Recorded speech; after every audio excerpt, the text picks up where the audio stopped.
let me know when we are live. Hey, we're live right now. Hi, chat. Oh, How we hello, everybody. doing? Hello, everybody. What is going on? I am looking at all these things. Okay, my Looking mic at sounds nice. all the things. Oh, bud, it's been a day, man. It's been a day that I've hardly worked. It's nice. It's nice. Yeah, I work's been nuts.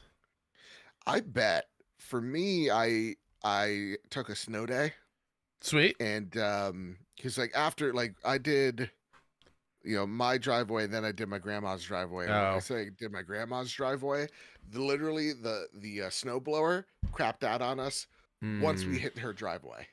And so we had to, and like it's not like it's like the snow that is like I know it sounds stupid, but like mostly watery. Like the No, consistency is it's mushy. like it's slush. Exactly. It's And a not tasty Slurpee from 7-Eleven. yeah, it's a rough one. Yeah. So my back was killing me. I was like, I'm not coming into work today. But you know what I will be doing? Playing Helldivers 2 all day. And I am very well equipped to talk about this game. I am also equipped to talk about that game as well. Oh my goodness. What's up, Silcanet, Hita, Stingray, Nisa? How's everyone doing? What up? To warm us up, as we have been doing the last few weeks, let's get some games, Let's do the last week of games. Okay. Before we get into it. I got this Am I using this in place of the awesome screenshot countdown? Maybe. Because I haven't had the time to make a new one. Honestly, this is a lot of fun. I need to get back to it. I need to use that maybe for like live streams when we do state of play reactions, whatever. But I'll get to that. Right off the bat, Joe. Yeah. I'm feeling Time Splitters. What is this? Let's see. You think of Time Splitters, huh? There's a lot of movement happening there and blurred. What about that EA game that's all about movement and blur? Brink? No, that's not EA. Oh, It's, I'm sorry. Yeah. She's a running. Mirror's Edge? No, Mirror's Edge. I think this is like PS2 era. Oh, PS2, okay. early PS3, maybe. You know what? Fair enough. Let's just do it. I know I'm wrong, but you know what? Roll the dice. Also, I really like this. This is like the warm-up show, Yeah. Okay. No, we're wrong. Oh, I think I know what it is. Ooh, Oh no, I don't. Never mind. 87 Metacritic. Never mind. For a Could second. it be Deathloop? Ooh. You know what? I think you might be right. Right? I saw that helmet, and what PS3 game did I think of, Joe? Can you guess what PS3 game I thought of when I saw that helmet? Oh, Haze. Yes, exactly. Okay, you know what? People they say that Boom. my memory's bad. I'm gonna tell you something. Way to go, Joe. They're right, but look at me. You got it. Yeah. Dude, that game's so good. Doesn't this look like this is an older game, though? The snow I area? I think it's just the art style they went with. Maybe. Yeah, You know? that's fair. Landon, still mad at me about Cyberpunk. I know what you're referring to. Let me tell you something. Johnny fucking Silverhand, What did you do? Objective. Press X to use Medikit. Wolfenstein, something Castle Wolfenstein. You think? Yeah. All right, let's go for it. Medikit. Castle Wolfenstein. of... Just type in Wolfenstein. Let's see what it will come Ooh, up Woody Woodpecker and Crazy Castle 5? Whoa, that was pretty good, Joe. Used to do it real good back in the day. Return to Castle Wolfenstein? Yeah, Return to Castle Wolfenstein. No. Okay. 76. That's definitely looks... nasty. Yep. Which Medal of Honor game? Fuck, that's a good question. I mean, it could be Call of Duty. Frontlines? God, Allied Assault was so fucking good. Yeah, it was. No, it's Airborne. Airborne's the one I'm thinking of. I want to say Frontline. Go for it. There's just so many of them that it's just... Nope, it's not even Medal of Honor. Wow. PC, PS2, Xbox. All right, Call of Duty. Just straight up Call of Duty. Just straight up Call of Duty?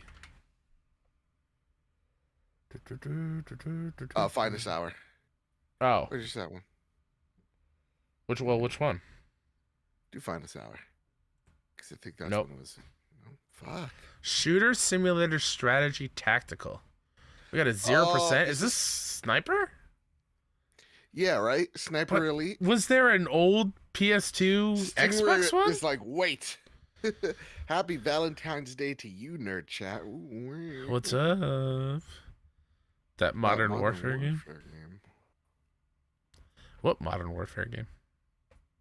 I don't know, this A one's Tom got Clancy? something. No, No, you're never dealing with Nazis. Never dealing with Nazis. Because this is a PC, PS2, Xbox. It's an older game. Was there a Sniper? I don't want Game to. back then? Let's just see. Let's just see Sniper Elite. Let's go Sniper Elite.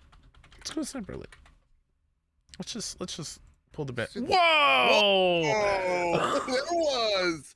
Dude, we're so fucking good at this. Okay. Wow. I did not know it went back that far. Yeah. I really thought it was like, 360 days, you know? Yeah. Wow. Okay. The fuck is this? Okay. Hold on. All right. Once all these ads go away. Yep.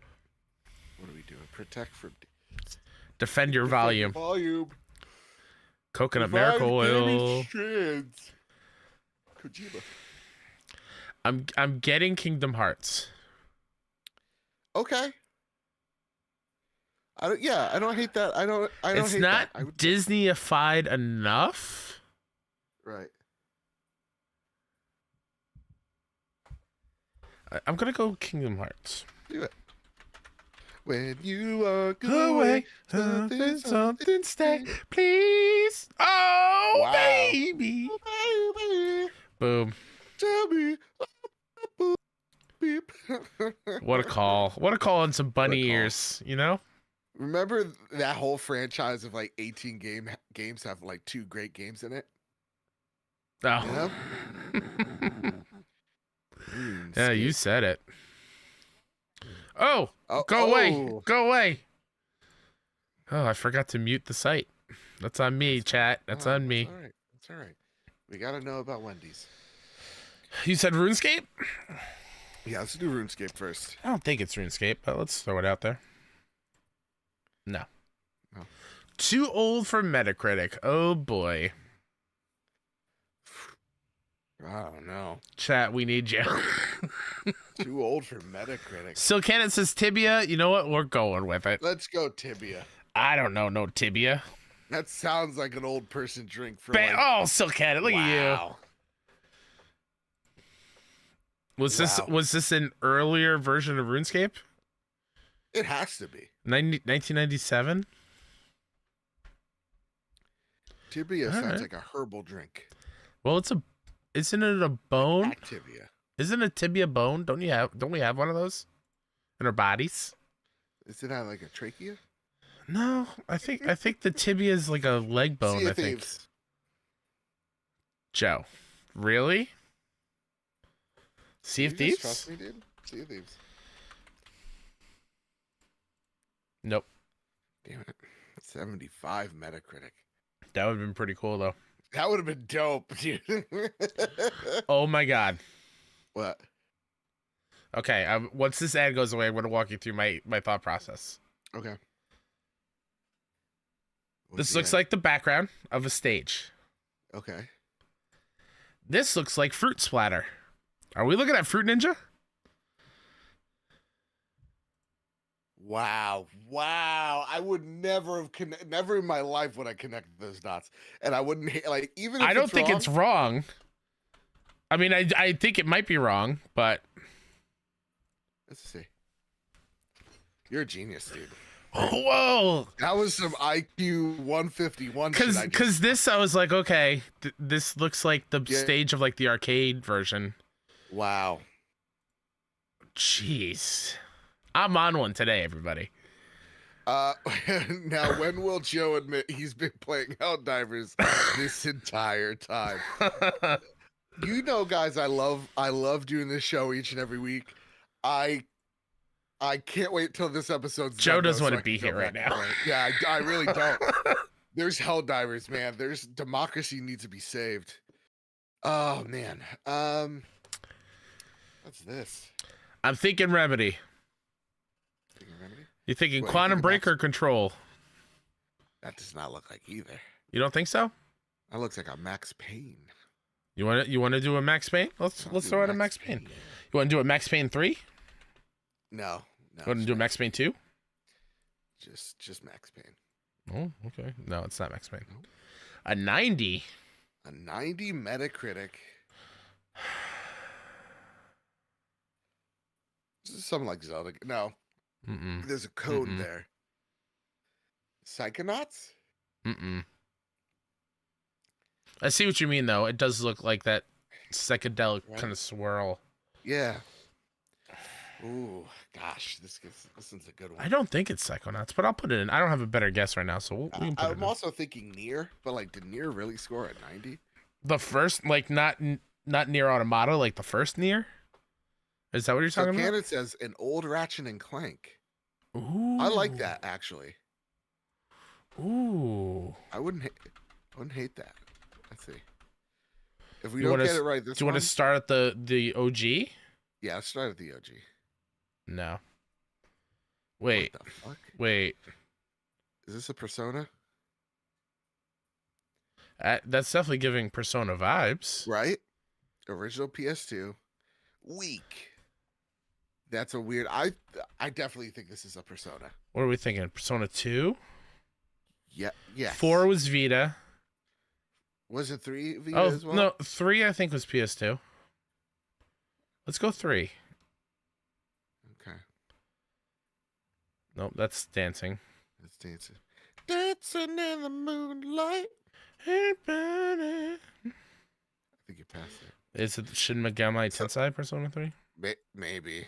No, oh, it's definitely. Oh, it's Persona 4. Oh, yeah? That's Chie. That's Persona 4 Gold. Is she best girl? She's pretty good. Okay. And it's Junes. It's a catchy tune. I gotta finish this game. I gotta get into these games, man. Yeah. All right, last one before we get into the show. Let's do it. What the fuck is that? What am I looking at? Oh. But All right, let's pick this one apart. This is a 5th generation thing. Right off the bat, I thought Red Faction. Oh, you thought Red Faction? Yeah. No, I'm thinking we're into the weebs on this one. You think so? Yeah. P4 original was PS2. That is crazy. Oh, okay. Wow. Okay, so that series really is seen. I see. That's how far away from that franchise I am. I only thought Golden was the only version of Persona 4, which doesn't make sense now that I know how they name things. I got a question for you, because we were just, from last week's conversation, we were talking about like Xbox and all this jazz, and them being Sega, and I said something positive about Sega. I forget what. I think I said that they're doing better than ever. Yeah. And one person on the comment section is like, doing better than ever. Like, they're out of the console race. What are you talking about? Something along those lines. And I'm like, and chat, let me know if I'm full of shit. I think, or like, is Sega more well known now than they were back then? I would say yes. They literally just released Yakuza to some of the highest sales they've ever been. Mm-hmm. Persona 3, highest sales like it's ever been. Yeah. Like, Persona's one of the hottest names in games. Exactly. Like, dude, Sega's, same with Yakuza. Yeah, no, Sega's been crushing it. Sonic's making a comeback. Exactly. Maybe not the same heights. The first video game movie. Yeah. I don't know. Maybe not the same heights of like Genesis era, but they're close. Like if you put Dreamcast next to like when Sega died. Yeah. Right, essentially. Dreamcast died. And I'm not saying their peak, because Genesis, I mean, come on. Yeah, fair. Like, I'm thinking like Dreamcast Sega. Like, no, I think Sega's now more well known because of the Hedgehog more than anything. They also had, I think, one of the best announcements from Game Awards. with What's like that? they're remaking Jet Set Radio and Crazy Taxi and Golden Axe and Streets of Rage and Shinobi. And I know this sounds crazy, but like if you ask a kid right now, hey, you know that like Sega made consoles, they're like Sonic the Hedgehog people made a console. Yeah. So I don't know. No, Maybe that's you're just not me. wrong. You're not wrong. Maybe that's just All the right. caffeine kicking in. Let's just I'm just gonna throw it out here because I can't think of anything else. Okay. No, not rated. What is this? So Cannon, could you give me another obscure game right here, man? Give me another bone in our body to put in, like tibia. Let's see. What is this? Ooh, Nisa says Fallout. You think Fallout? Like the OG Fallout? Let's do it. Fallout. No. Ooh, PlayStation 1. PlayStation 1. This had to be a driving game. Is this a Wipeout? Ooh, that's a good guess. Yeah, because this looks like the stands over here to the left. That's a crowd of people. Like curved track. Makes me realize back in the day in N64 pod racing game, I did try to hit people in the stands. Hey, it's Wipeout. Wow, look at us, dude. PlayStation Nice. podcast here. Hey, PlayStation, bring back Wipeout. Yeah. Wipeout's awesome. But like for real this time, remember they made a phone game? Did they? They did. They have that really great PS4 collection that you can also play on PSVR 1.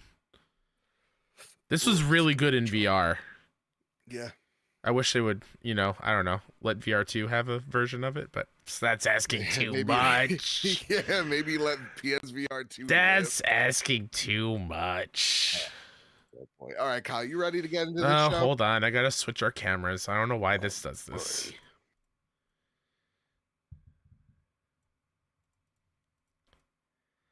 Baby. Crack my neck. So cool. Okay. Oh, yeah, what happened to your thing? Oh, wait, close screen? Are you ready, Joe? Bro, I'm ready, bro. Chat, are you ready? I'm going to assume yes because I don't see you yet. All right, we'll see you in a second.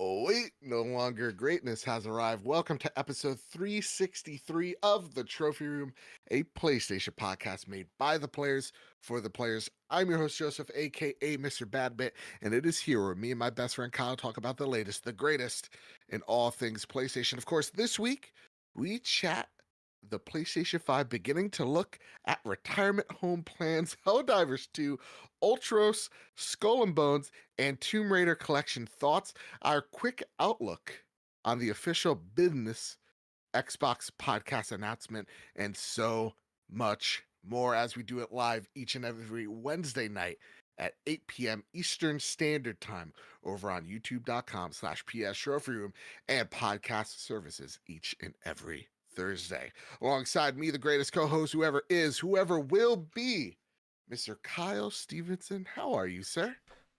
I'm doing better than last week. You sound way better. Thank you. I'm still a little nasally. I'm not coughing nearly as much, thank God. But after we stopped recording, or maybe it was already happening last week, I got an ear infection, a double ear infection. Which is from the same thing, and my right ear can't hear anything out of it. It just feels like I have a giant balloon inside my ear.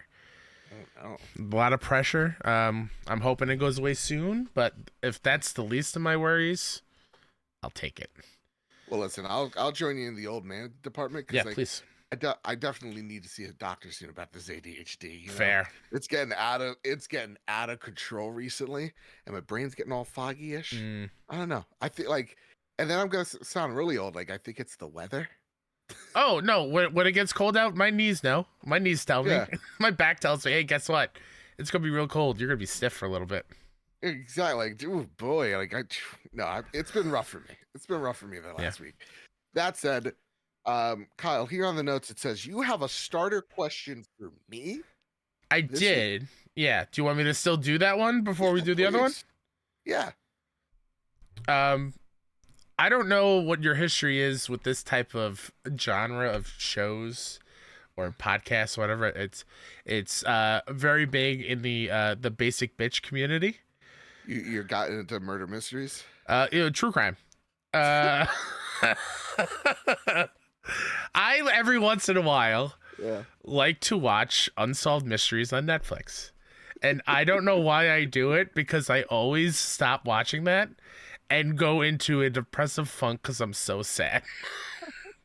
But I'm so intrigued watching it because I like the mystery of it all. Yeah. But it's all terrible, terrible, terrible things. Yeah. No. Have you ever watched that? You don't watch any of that kind of stuff? None of it interests me in the slightest. Like, my best friend, she loves like murder mysteries. Like, the closest thing I could get to it is like Mindhunter. Love a good Mindhunter. That's great. But like, I can't get into the who did it. And then like every time, like at the end of every show, it's like, and it was never solved. It's like, that's the point of this podcast. It's like, yeah, it's who done it. So like, no, I don't need to be paranoid about walking, home at night, and yes, I did watch some unsolved mystery stuff. But that also ties into this past weekend. I went to the city and I filmed the 6-1 showcase, which went very well. But the place that we booked it in, when I tell you it looked like the lair to the hand in the Daredevil universe. I walk up and all the building, we were in Brooklyn, downtown Brooklyn. It was right next to a meat packing plant. And right next to the door, which didn't have any signage of like, this is where we have to go, was a kitchen cafe door, but it was very shady. It was just a piece of paper taped to the door, and it was like an official business. And when we opened it up and went in, I don't think so. I don't think it was an official business. When we walked in, it was a full apartment and had a ton of different types, tons of different types of studios and like businesses run through there. And it just like, I could totally see Daredevil fighting people in this hallway right now. And I thought I was going to show up on one of those true crime podcasts, which is where I was going with. Yeah, no, I get it. Do you feel like when you're watching those shows now, you're like, this is unbelievable? No. This helicarrier is a spaceship now? Oh. We don't have the technology for this. I'm getting that age. I haven't watched something, any of that stuff in a while. I need to before. This guy's shooting yarn out of his wrists. What's this? Yeah, fair. Fair. Where's his healthcare coming from, right? Who does he see when the yarn gets all stuck up, right? Does he have an HMO? Like, what's his plan looking like, dude? What's his copay? How is he paying his bills, right? Like, where's he get his money from? Also, the suit. How do they go? Like, let's be honest. Yeah. Let's be honest with each other. Okay, what's the next question you have for me in the beginning of this show? Just very quickly, just kind of like a fun little thing, is about this official Xbox podcast announcement tomorrow. Okay. Which we will talk on the show next week. We want to let it simmer. We don't want to be too reactionary with it. And right. What if it doesn't pertain to PlayStation at all? What if they just come out and yes, they are bringing games multi-platform, but they're talking about the Switch. They're talking like Hi-Fi Rush and Pentiment, I think was what came out now. Yeah. Those seem great for the Switch. Those seem like Switch games. So what if they're just like, yes, we're going to bring these games to other platforms, meaning the Switch, and just not even saying anything about PlayStation. Or like they it is coming to PlayStation, but like you don't see it in the background. Exactly. It's like when a E3 showcase shows the third-party game, and afterwards, the other big company will put their trailer on their YouTube. Yep. Like, it's happening, but they're not going to talk about it. They're not. Yeah. No, they're definitely going to be like wherever a screen is there. Like, it's an Xbox now. Like, that's the one quote that's now escaped on the interwebs, is like in that internal meeting. They talked about how we see Xbox as anything that has a screen. We need to treat it as an Xbox. So I definitely do think they're going to talk about their competitors' consoles, but I would seriously I would have a drinking game of them saying other platforms or other consoles, um, more so than them saying PS5 or Yeah, Nintendo I agree. Switch. I Yeah, agree. you still want to probably keep it vague. Yep. So like you'll hear PlayStation. Here's my bet: you'll hear PlayStation no more than 5 times. Do you want to get like really technical on it? Yeah. Let's do it. I think you hear Sony more than PlayStation. 100%. Well, I would even take that back. Yeah, I think you hear them talk about Sony more than PlayStation. Yeah, they're referring to the same thing, but they just refuse to say PlayStation. Yes, but like when they talk about Nintendo, it's just like Nintendo. Yeah, like we're friends. Look at our shelf. Talk about the new Switch called the Swap. Yes. Or the Swatch or whatever Miss it is. Joanna Dark in the chat. Hello, sir. Hello. Sir. Tell us all your secrets. Everything I still can't said in chat. It's still just all rumors until tomorrow afternoon. Exactly. It is what it is. Well, we're not going to be in any Twitter spaces about it. We're chill. Whatever happens, happens, you know? I can't make any promises. Joe, don't. Can't make any promises. I'm sorry. The only way I will allow you to be in a Twitter space yes, is Papa. You make it yourself.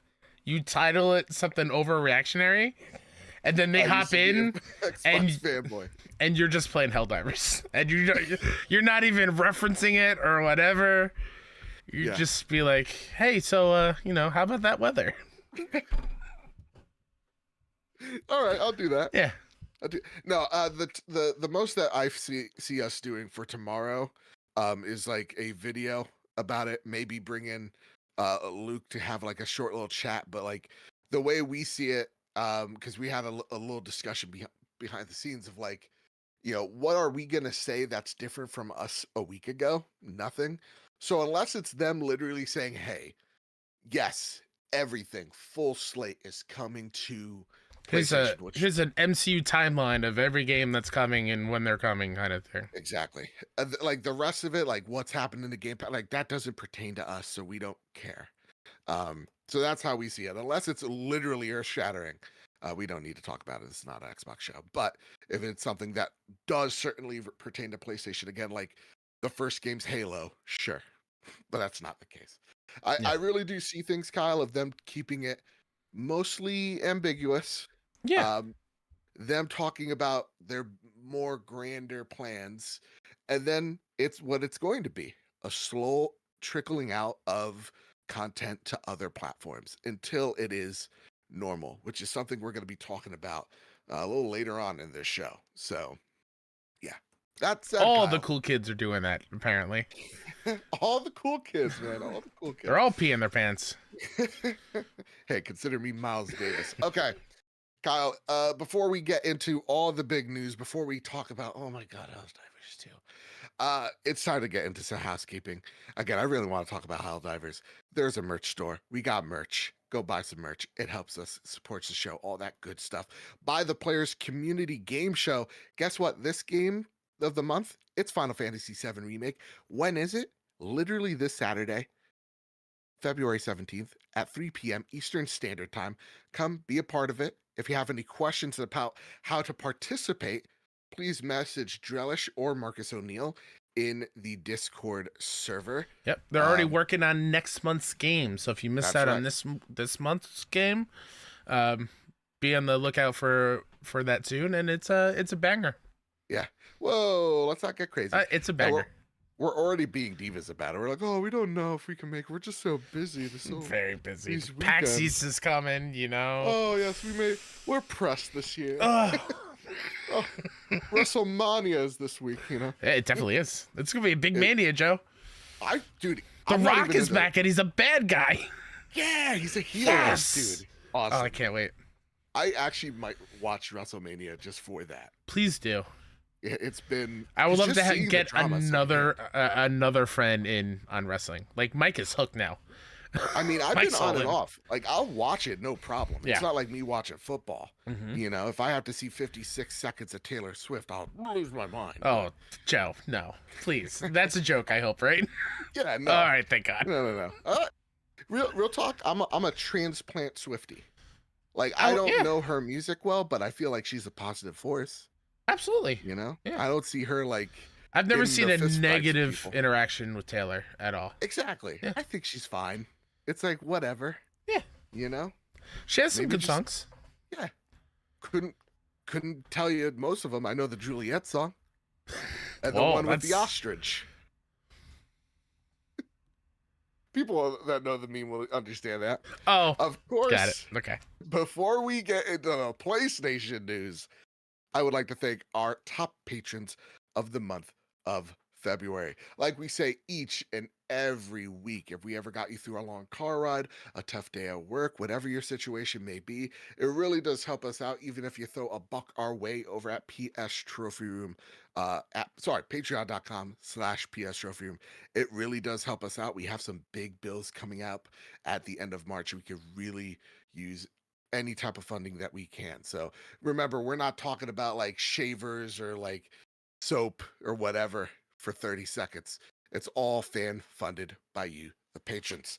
I want to thank our newest members, Steph Middler over at the Gold Tier. I want to thank our premium producers, Todd Burwitz and Toxic. I want to thank our platinum members, Jay Shea, Jedi Master Ren, Cowboy Danger Day, Jonas Young, the Green Gorilla Gamer, Chaotic Monkey, Ryuko Kill 90, Stephen Flesh, Strubles a Bits, Bertos Maximus, Chris, Hybrid 748, Matt Valdez, Chris the Wizard, Solo, Silcanet, Decimine, Jadus Von Metal, who I played Helldivers with.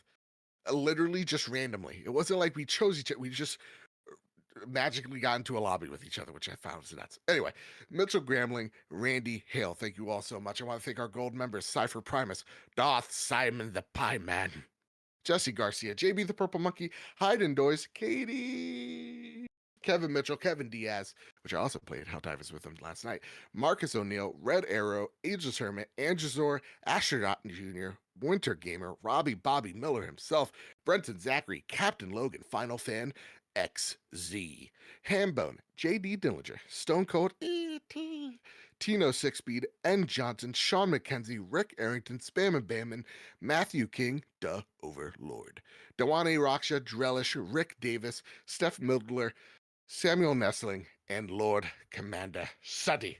Thank you all so much for your generosity. You are the reason why this show functions. We love you all so much. So if you want to see some cool bonus Patreon stuff on top of just being a generous person, there's literally like over 100 episodes of bonus content of me and Kyle shooting the shit. So go for it. Have fun with that. It's also where you get to, catch the latest by the Players Community Game show. So yeah, there you go. Kyle, with that all said, it's time to square up the news. Here comes the chaos. George Yang over at GameSpot writes, Helldivers 2 is quote-unquote blowing through sales estimates as servers struggle to meet demand. Helldiver 2's early success has exceeded internal expectations, and the developer is working on addressing the server issues it's experiencing. Since its release on February 8th, Helldivers 2 has already sold about 1 million copies so far, according to Arrowhead Game Studios CEO Johan Pilestedt. He also explained that the game's sales are, quote, blowing through the estimates, end quote, but doesn't know when or if Sony will make a public statement on the official unit sold. The studio deployed 3 quick hotfixes aimed at improving the online servers. Players are experiencing issues such as rewards not being handed out properly, login troubles, and server capacity. Quote, I know the progression issue is frustrating, especially for newer divers that want to unlock sweet gear, Pilestedt explained on Reddit. For now, please once again accept our sincere apologies for the issues you're facing, and rest assured we're doing our utmost to make it right, end quote. The developer explained that it increased the server capacity from 250,000 total players to 360,000, but that wasn't enough as the concurrent player count jumped to the new maximum in less than 6 minutes after it was implemented. The missing rewards issue stems from high server traffic, which leads to rewards not being properly tracked. Helldivers 2 is Sony's biggest launch yet on PC and had a new concurrent peak of 203,000 players. So, Kyle, Helldivers 2 beat out What about God of War. Beat out God of War, Kyle. Yeah. As the top concurrent played game, PlayStation PC game on Steam. 203,000 people. Steam alone playing it online. It's dope. Holy crap. So before we talk about the implications, as it were, of Helldivers being, so successful as it is right now, Green Gorilla Gamer writes in, just like you can too if you join our Discord server, link down below. He writes in, simple question, I'm unemployed. Should I get Helldivers 2? I'm actually feeling the FOMO for the first time watching you all play, and I want to play too. But it's still $50, and I don't know what I should do. Kyle Stevenson, this is where we get into it. Usually we save the what you've been playings for way later on into the show. Yeah, we've been playing a lot. But we've been playing a lot. And needless to say, this is one of the biggest stories surrounding PlayStation is the high concurrent rate and all that jazz. Yeah. How many hours you got in Helldivers? Do you think it's worth a $50 Harris Canadian? $40, I believe, American. My time doesn't come anywhere close to you or most people. I strategically and purposefully am playing it way different than how you should most likely play this game. I've played about 5 hours solo. Okay. Just because there's a lot of people who don't want to play multiplayer like me and want to see how it works solo. While I am having fun, it is not geared for the solo player at all. There's so many things not so many. There's one particular thing that I stumble on maps where you need another player to unlock it. It is simply inaccessible to open up this garage door as a solo player.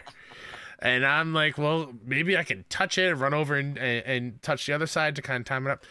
Absolutely not. So there are things in this game that you will just not be able to do and lose out on very valuable XP and progression and credits without other people. It is super fun, though, still. Taking out bugs, discovering these cool little, I think they call them just minor pieces of interest, in certain missions, and trying to get all the little credits and what are the little green things called? Samples, thank you. The little samples to kind of take back and upgrade things in your ship. I find the leveling to be a little too little. I don't feel like I'm leveling up fast enough or the rewards aren't big enough. But then when you really look at it and it only goes up to level 20, I can understand why. I have no doubt that this game is way more fun with other people. And on that note, I would like to apologize to the one person who hopped in my game and I yelled at him to get out. I don't want you here because I forgot that my mic wasn't muted. Yeah. I hope you don't take it personally. I didn't mean it personally. I totally forgot to make it so I'm private. Yeah. But on that note, it's so easy to hop in with other people in this game. You can hop into people's just a game from PlayStation menu inside Helldivers. It seems super quick. Even after a mission, I think I had 2 people pop in as I was exiting the game. So if you leave it on and open, people will play with you. You don't really need to worry about having a solid crew just because so many people are playing right now. And I've seen some really fun clips online of multiplayer kind of play. Like some guy diving in front of a bullet and taking the bullet for a friend. That's so cool. This game has it all. They nailed the whole aesthetic. Fair enough. Also, again, just in the back, remember, we're raising a puppy.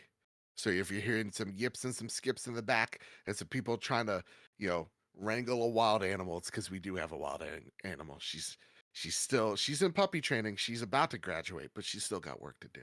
I really hope they give her a little diploma. Are you Anyway, doing her homework for her? yes, No, okay. they do give us homework. It's like Oh you got wow. to read this. You know, you got Okay. to make sure you're doing like certain parts of the But training you're not right. like writing her papers for her, or No, but it would be okay. cute if she was using Okay. like doggy GPT. You know. That said, going to Helldivers 2. So this is a cooperative shooter. Oh my god, I think she's really barking at the door. Like I think I heard her. Yeah. she's really waiting for me here. Why don't you go get Oh, her? Bring her on camera. yeah, let me go get her. One sec. Yeah, yeah, yeah. Chat. While Mike's. Oh, while Mike. Man, I have my shows mixed up. While Joe goes gets the puppy. How many of you have been, having a good time in Helldivers? I like the way the guns feel. Dual sense is great. I love the kind of quick input with the directional buttons to throw down stratagems. Oh, look at Abby. She's so cute. She just wanted to give Joe some kisses. He's giving her some belly rubs.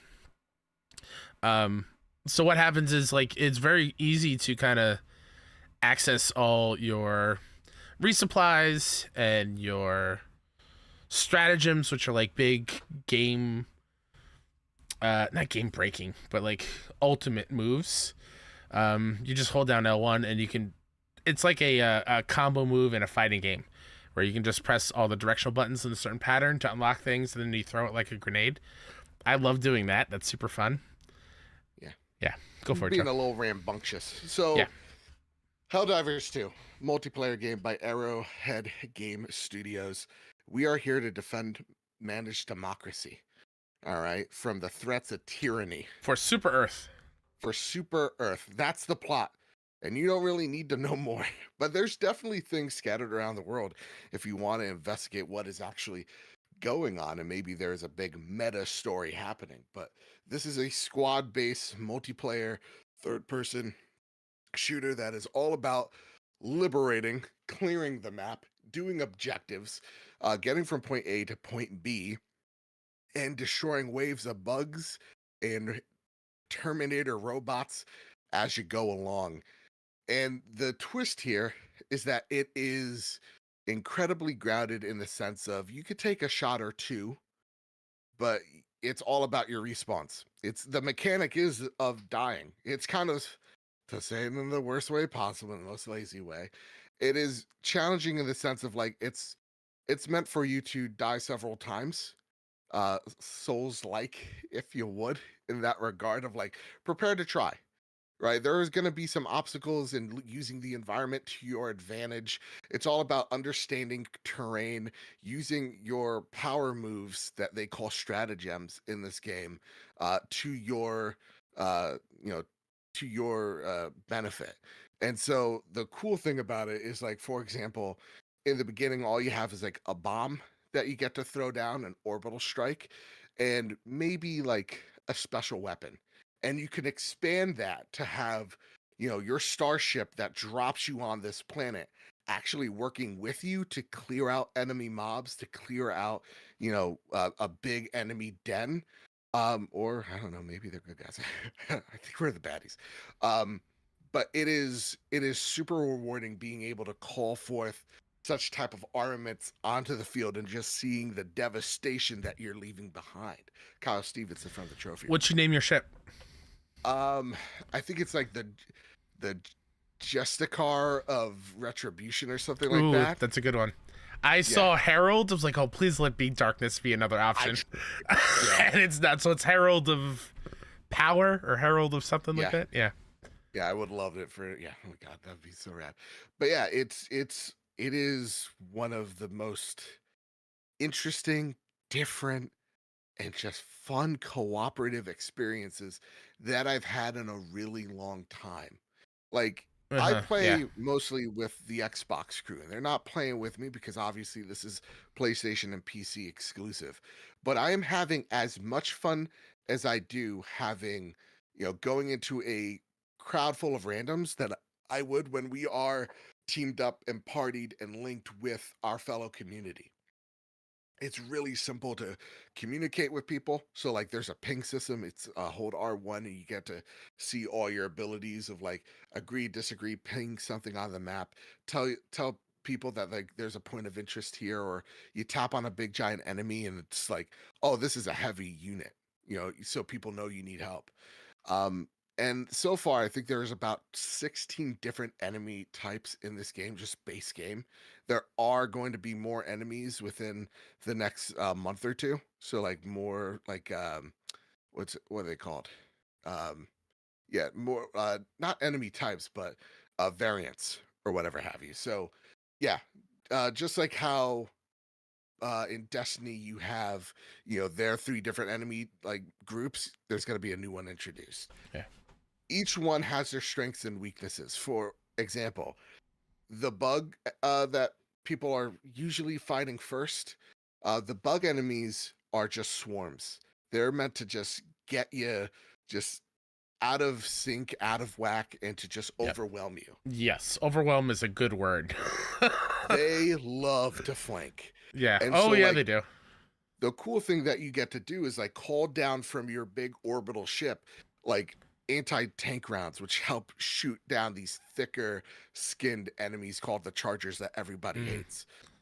You have like I love the machine gun turret, and that helps just spew all the lesser enemies. Or you can have something that is more of a little second buddy, which I think they call them like something stupid. I call him like iRobot, but with a gun. This iRobot with a gun is it's the most Death Stranding shit you'll ever see. It's a backpack that it just disassembles, and it's just a little robot buddy that follows you, and it just shoots lasers at people. You get to call down airstrikes. I got to activate my first nuke. I mean, there's so much here in terms of like displacing and dispatching enemies that the variety is like the spice of life here. And it's and to that point, something that I at first thought it was real dumb and just hard to be hard. But in the way that they're doing it makes it so realistic in such an unrealistic game where like supplies are rare. Yeah. You're going to have to resupply and get ammo and make sure you aren't reloading after every couple bullets because you are wasting bullets in your magazine. Yeah. Like, it all makes sense to, like, of course, when you reload, you're going to throw the clip away and you're not going to sit there and take out extra bullets and kind of keep them and put... No, you got to time your reloads. You only have a significant amount.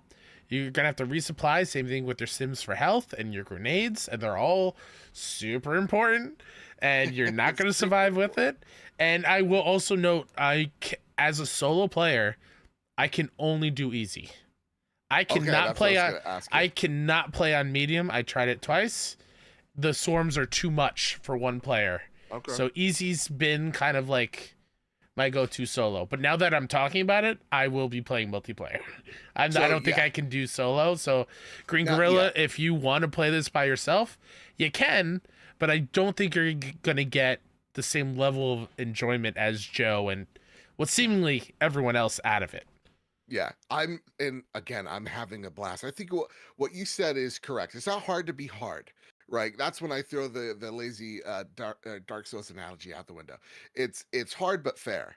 Like one of the things that they said, it was like a blog post, like a game for everybody is a game for no one. I like that philosophy. It's like be true to what you want to make. Like this is a game that like you're going to die a lot. It's all about not using all your respawns, which the harder the level gets for yourself, the less that you have. How many do you get with a squad? Is it the same for everybody? It differs per difficulty and per mission type. Because I get 5 on easy by myself. I think we get about anywhere between 15 to 20 to share. To share. Oh, to pool. Got it. You can't be running, willy nilly, but it is about teamwork. And the beauty about this game is like you don't need to have an open mic to talk things out with your team. You can help guide each other with the ping system. That's pretty damn helpful. It's incredibly useful. I was talking a lot through just using pings and emotes. And the cool thing about it is like as you're going through each objective, there's these little side objectives that you get to go to. So like, there's like an empty cave. I'm gonna walk in and I'm gonna see what's up. There's like a little tunnel that's kind of blocked off. Well, I'll just use a grenade and I'll like open up that door for people and blast it. And there's like a special gun, there's credits and all that stuff there. There's just so much variety in each map type that it is so easy to be overwhelmed, not by the amount of things to do, but about the amount of enemies that come at you constantly. Yeah. So yeah, no, the mission and variety types, though not to say like they're slim pickings like Suicide Squad. It's the encounters that you're encountering, the enemies that you encounter during going to point A to point B, because suddenly you'll just be opening up like a bunker, and then all of a sudden there's like 50 little dudes just jumping all over you out of nowhere. It's all about being a team, it's all about teamwork, and each objective too, it's like it's not just like get to point A. Okay, you're at point A, now it's like do the objective. So one of them is like you have to fire a nuke from a bunker, and it's like you have to ready the nuke.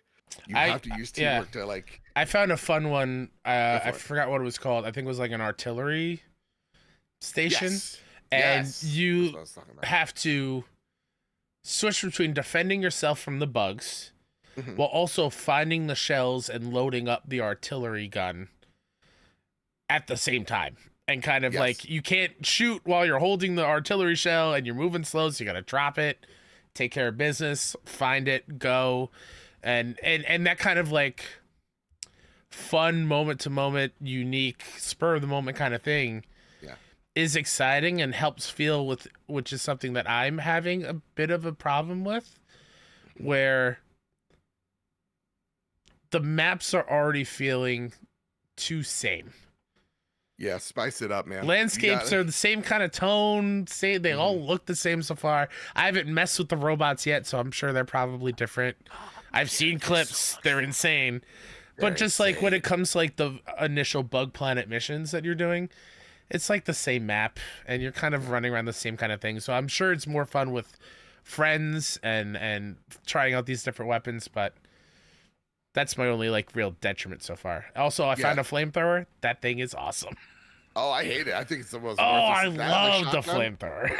Shotgun, no. No, get out of here. The Stewart ain't bad. The Stewart ain't bad. It's like the little mini gun that you get. It's not the machine gun. It's like it's much more. It's like a beefier version of the main gun that you get. But yeah, like just being able to mix and match with your team to find out like what best suits y'all as a unit. When you all come together and you find a strategy that works for you, y'all really do feel like you are absolutely unstoppable, even down to like when it gets incredibly hairy. Like there'll be like 100+ enemies on the map, it feels like, and you're just mowing them down. You're shooting mortars from your from one of your stratagems. You'll have like a big old like artillery shell, big old minigun, like just automatic, like shooting just waves of folks, and you're just standing there shooting them back, just throwing missiles at them. It's just there's so much fun. And even when it gets crazy, and my God, does it get crazy? Like the friendly fire in this game, I've never met someone that's doing it on purpose.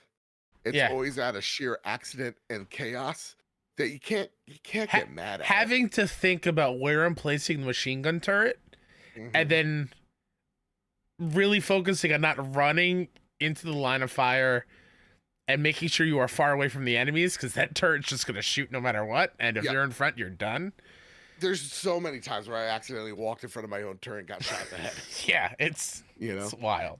And it's kind of like, again, when like, it's like when you see people cheat a level in Dark Souls or like a third-person action game, it's like, there are little cheats here, like people finding like the iframes in this game of just like, actually, you know what? You can not get shot by your turret if you stand on your turret. Yeah. Or lay down under it. Or redeploying and falling on top of a really high cliff, and the enemies can't get it. You can just pick them off from up top. You can just pick them off. Yeah, exactly.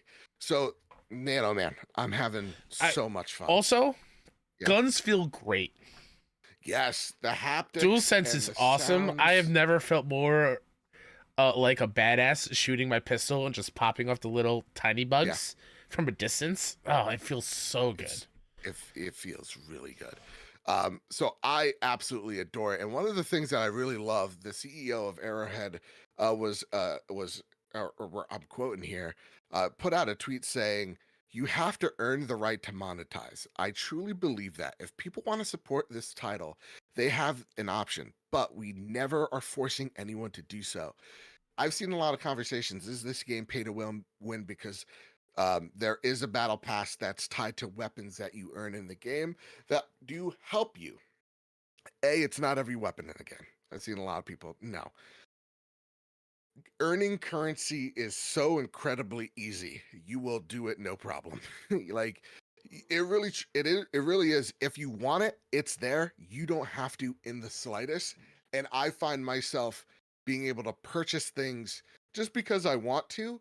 Um, with money I've already earned in the game. For example, I'm 20 plus hours into the game. I've already earned enough currency to buy 2 battle passes, and I've been spending them as I've gone.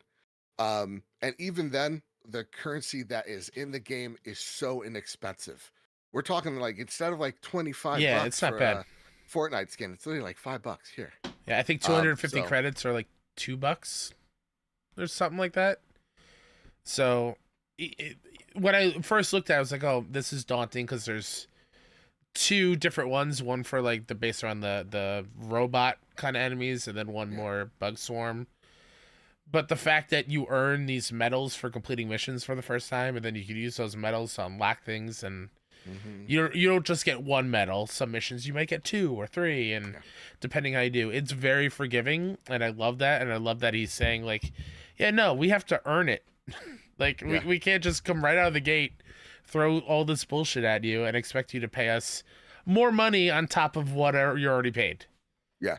And there are a couple of biomes. I do understand what you're saying, like it's all procedurally generated, but you do get a feel of like, okay, I know around this corner there's gonna be something here that I can Oh, obtain, right? yeah, you can map out like, yeah, Yeah. okay, I know there's a credit little drone thing over here.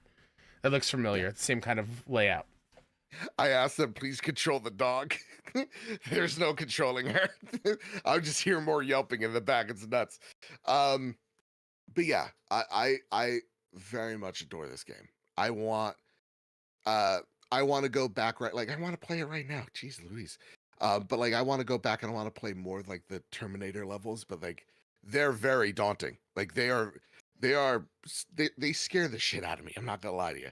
When I'm in a jungle and all I see is like the reds of their eyes lights, like I'm like, no way. I forgot Mm-mm. to ask, what is your history with the first game? Did you play the first game? Great question. No, Okay. none. I think I played a little bit of it, but it was too hard for me back in the day. And that's the thing too. When people are like, "Oh, changing it to a third-person perspective," we talk about like a week prior to our launch. It's like, what is going to make this game different? Holy shit! When you're actually playing this game and you have it in your hands, it does feel so different than what we are typically used to a third-person shooter to feel like. Like the camera's backed up enough where it feels like it's a old Star Wars Battlefront 2 vibes, and like just the way that the game plays is just unlike anything that I've played before. And when we talk about like games as a service games, the gas games, whatever, you know, I think this has potential to be really really big. I'm not talking about like it's going to be Rainbow Six or like Fortnite, but like I think it has the legs to be a games as service that respects for the most part players' time and money. And I think this is a terrific base on which to build the universe from. So yeah, instead of chasing the Fortnites, maybe just go off, get weird, and do your own thing. You know? I can't wait for the day, and I Yeah. doubt it will get to that point, but it would be fun on the dev side when you walk up to like the war table and you pick where your missions are. It kind of shows you how close the swarm is and how close the robots are to Super Earth and Yeah. how you have to defend to push them back. I would love you go up to the war table and then they are so close to Super Earth. You feel super like you're fully surrounded. Maybe they add two more different types of Yeah. enemies outside of bugs and robots, and they're coming from one's coming from the north, other one's coming from the south. And oh, they are amazing. Yeah, that's what I was trying to say. Oh, like, I thought you meant just different variants of like the swarm and whatever. Okay, my apology. Like different banners. That'd be cool. That'd be really cool. You just feel like you're surrounded. Yeah, and the one cool thing is like it has Planet Side 2 elements to it, where it's like the firing off in the distance is not just the game doing that; that's someone doing that. So like the ships in your area, for the most part, are like actual people ships. The orbital strikes that you're seeing in the air off the distance, that's a person calling in an aerial strike. That's so cool. I didn't know that. That's really cool. Yeah. That's what I've been told 8 times from Sunday. So I'm going to say it's truth. Okay. And honest to God, I want it to be the case. So I'm believing it now. And I'm spreading it here. I can't wait to hear or see the Twitter space calling you wrong. No. I used to be a Helldivers fanboy. Uncovered. Anyway, Solo writes, what's your favorite stratagems in Helldivers 2? I love Little Robot Boy. And I love the... it's not called the autocannon. But it's something of the equivalent. It's the artillery round that just shoots the shit out of the big shield guys, because they are the worst. The Chargers suck so bad. I really hope they all die and go to hell when they die. I haven't unlocked much, so I'll just say machine gun turret. I always miss with the orbital strike. I always miss. None of it hits. And that's the thing, like. You get to upgrade that as you collect more resources, and as you challenge yourself too, you get the harder resources as well. And like the amount of, not to say grind, but like the amount that's there for you to kind of go, okay, I know what type of player I am. I'm the person that uses the airstrikes the most. So I'm going to upgrade my ship so that it's all about airstrikes. Or like, I'm a very defensive player, so I'm all about turrets. So I'm going to, just upgrade the crap out of all my turrets and make sure that no one's getting through this line that I've just made. I did see there was a trophy calling 9 orbital strikes in a minute. Like, how's that even possible with all the cooldowns? Yeah, you could do it. Can you? You can only equip 5 stratagems, right? Yeah, as a team, I guess. Yeah, I guess so. Man, there's so much, and again, even every time when you're like, this game's unfair. Like the AI play by its rules as well. So like there are some times where like the environment kills a really big bad boss the way it would have killed you, and it's like, oh, that feels good that they're playing by the same rules I'm playing. So yeah, no, Helldivers 2 to me is a must buy for $40 and 50 Canadian. Go about that, buy this. I'm with you, but know that you're not going to get the same enjoyment as a solo only player. Unless you're good like me. I mean, fair. All right, Kyle, it's time to talk about sales in PS5 in the lifetime, the ladder cycle, all that stuff, while I go tell somebody to please take care of this dog. She's really crying something fierce. It's super distracting. Go for it. Yeah, Kyle. This all dropped today, so this is kind of breaking news for everybody. This news comes from Zarmina Khan over at PS Lifestyle, and Zarmina writes, PS5 sales cross another milestone, but PlayStation profits are an issue. Sony Group announced its financial results for Q3 2023 this morning, revealing that PS5 sales have reached nearly 55 million units worldwide. During the last quarter, 8.2 million PS5s were shipped, bringing the lifetime total to 54.8 million units as of December 31st, 2023. PS5 sales slightly trailing behind PS4 sales. At present, PS5 sales are trailing behind PS4 sales on a time-aligned basis by about 2.3 million units. Revenue generated by the PlayStation division set a new record for third quarter, sitting at $10.2 billion, up 15.87% year-on-year. However, Sony did struggle to maintain an operating profit, which fell a whopping 25.9% year-on-year, highlighting a growing need for Sony Interactive Entertainment to cut its costs. To that effect, Sony CFO Hiroki Totoki, also the Sony Interactive Entertainment chairman, has said that he's looking into PlayStation's profit margins. He highlighted the need to communicate with the gaming division to adopt a quote-unquote harmonized approach going forward, which makes room for overall growth and sustainability without compromising on quality. Quote, overall growth and sustainable profitability for increasing margins. How will that translate to these goals? I don't think people understand that deeply, Totoki said of Sony Interactive Entertainment. I think that is the problem of the organization, end quote. Ooh, Sony's in trouble. Sony's about to die. PlayStation's dead. It's done. It's over, man. Oh my god. PlayStation's on every screen. Kyle Stevenson. First off, I walk in, I go, "Hey, everything okay with the dog? She's crying." And my mother just throws up her arms. She's, "I don't know. She's just a bitch." We're like, "We don't know what she wants anymore. She's just gonna be rambunctious." It's because she thinks of me as the papa and she misses me. I get it. All right. Here's two other quotes that I think are really, really important in this whole story here. Okay.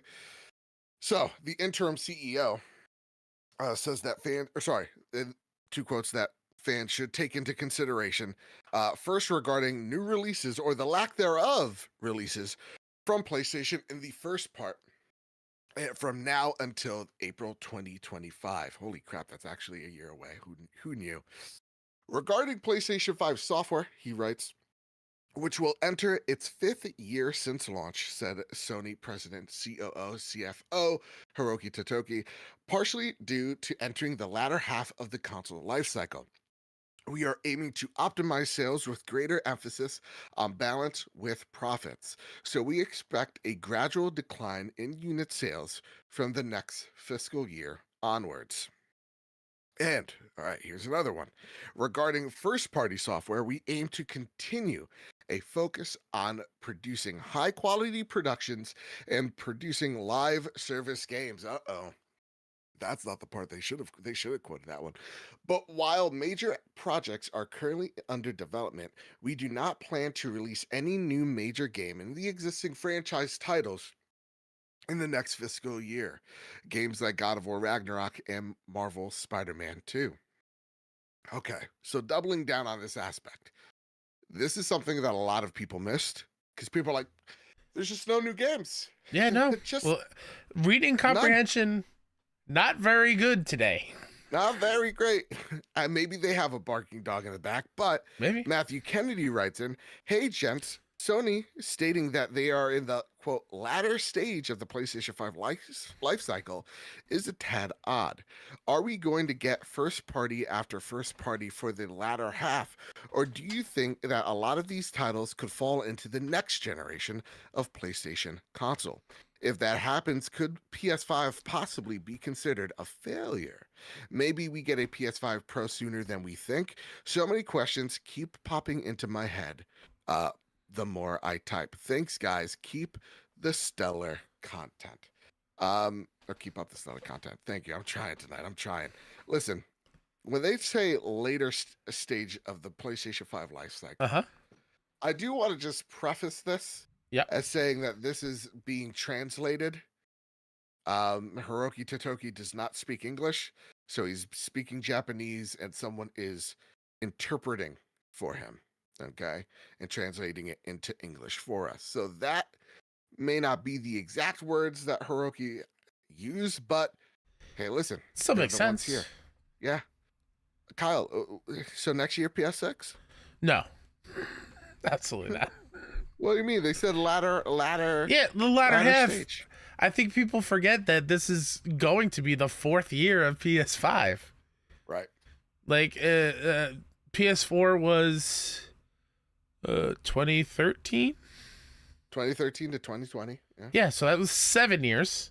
Yep. So this makes sense. This is not doom and gloom. We're almost halfway through what has been like the console life cycle lately with these new but we consoles. haven't got enough games, Kyle. I mean, vary your play, I guess. I don't know. There's been plenty of games. You can't say that after last year. You just can't say that.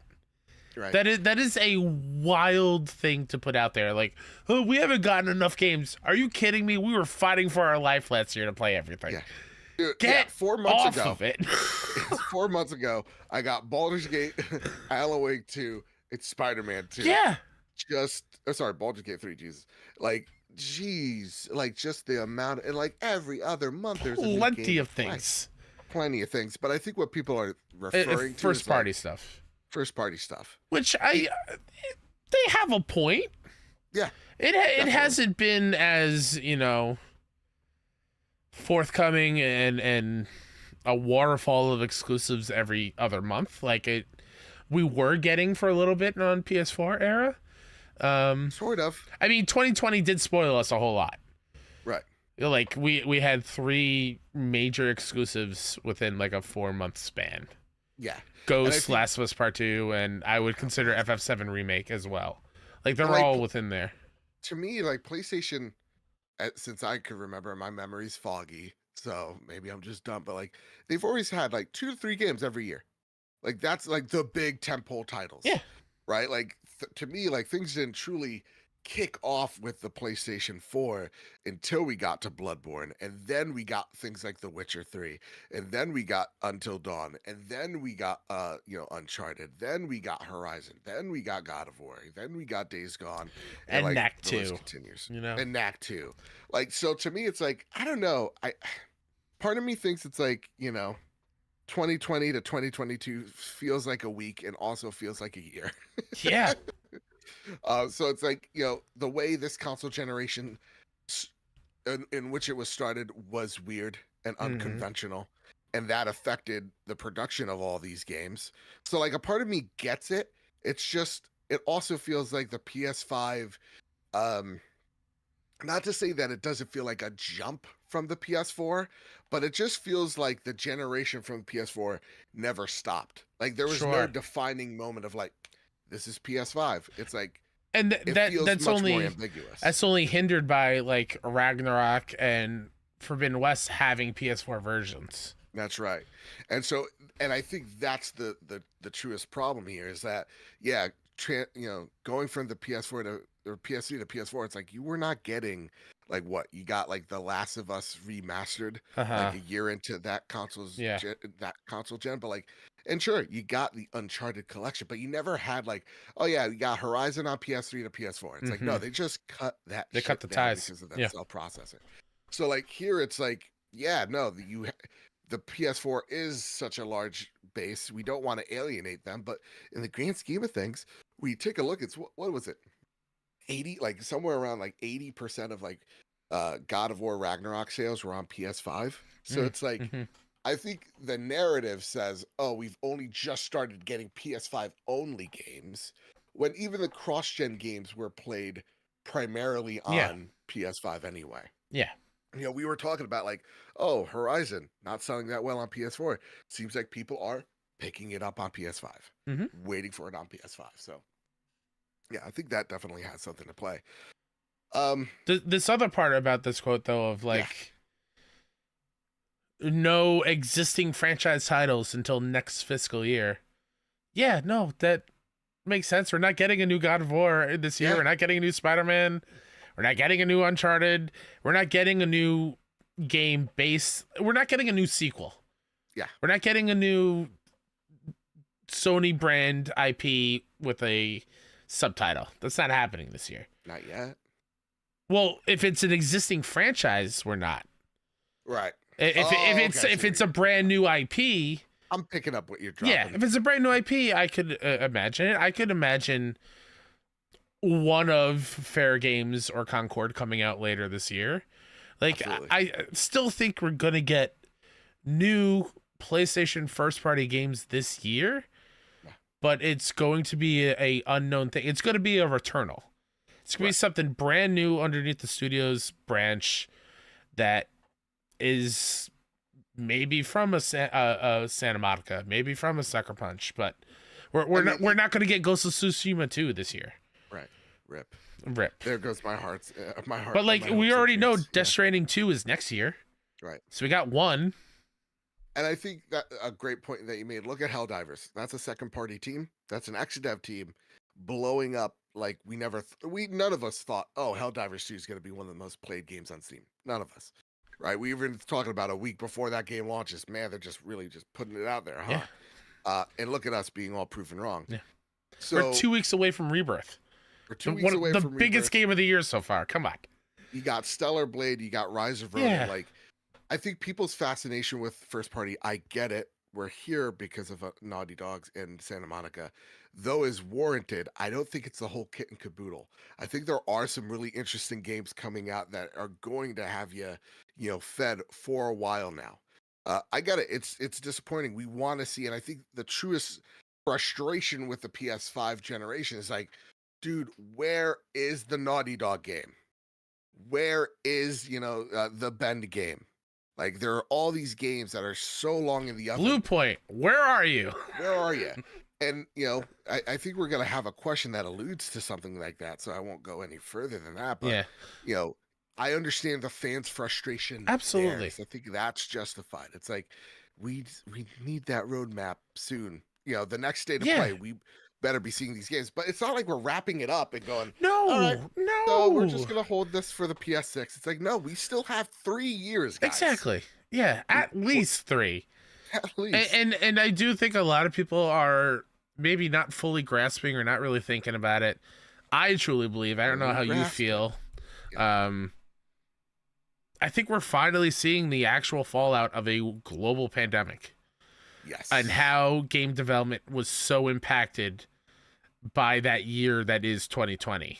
Yep. And so on and so forth, where everyone had to move and switch development from home, and we're finally seeing that catch up. We are seeing people not buying enough games because games are more expensive now, and we're not getting paid accordingly to afford these extra $10 on top of every game and whatnot. Can Sony really be like, oh yeah, we didn't hit our measurements? They wanted to sell 25 million.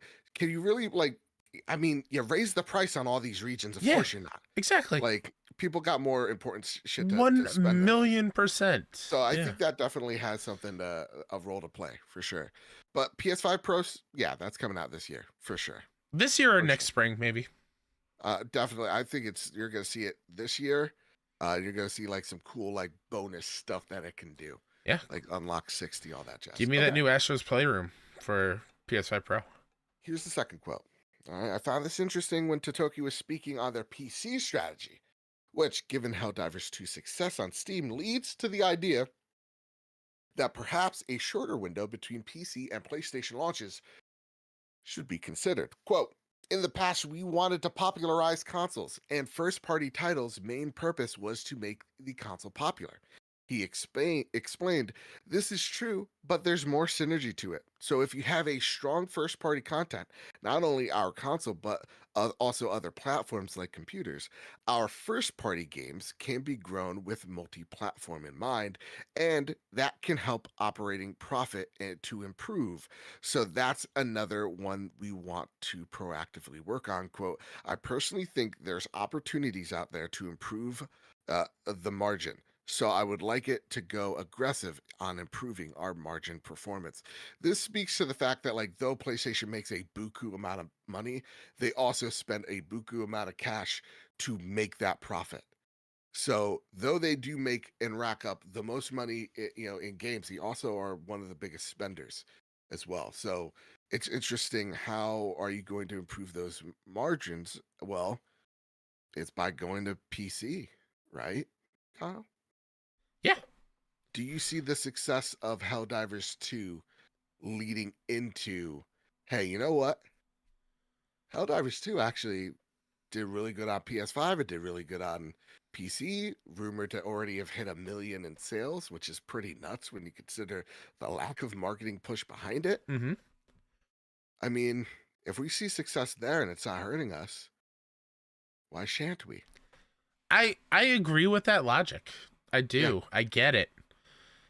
However, okay, Helldivers 2 is, and I don't mean this in a negative way, it's an outlier.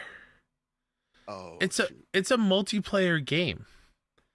So having that success tied to a co-op multiplayer game experience where you need other players, and you hear word of mouth like, oh my god, this game is so much fun with people, buy a copy, hop in and play with me kind of thing, that leads to more people playing. I don't know if that it's what am I trying to say here? I don't know if we're getting into the Square Enix territory where they evaluate or set the bar way too high. I don't want Okay. them to be like, I want Guardians of the Galaxy to sell 10 million copies in the first 2 months, and even though it sold really well, it was a great game. It didn't hit their astronomical bar that they set, and then they call it a failure, and then see what happens. Gotcha. Like I don't want that kind of logic to fall into here, even though I do think it's worth it to have day and date on most, if not all, PlayStation games on PC. Fair enough. And like as I'm seeing the most played games right now, I'm looking at the top 10. Only one of them is a single player game. So like Baldur's Gate 3, God bless, which has multiplayer stuff in it. Has multiplayer mechanic in it for sure. 117 peak in the last 24 hours. So like, you're right. I don't think it's like the end all be all of like just because of one game we should shift focus. But I definitely think they should cut down the time. I'll have the unpopular opinion. Absolutely. No, we even saw it, I think, the last Rebirth State of Play. It ended with not coming out on other platforms until June. That was only a 4-month window there. Well, let's get to the next question here. Una writes in because it kind of bleeds into what we're talking about.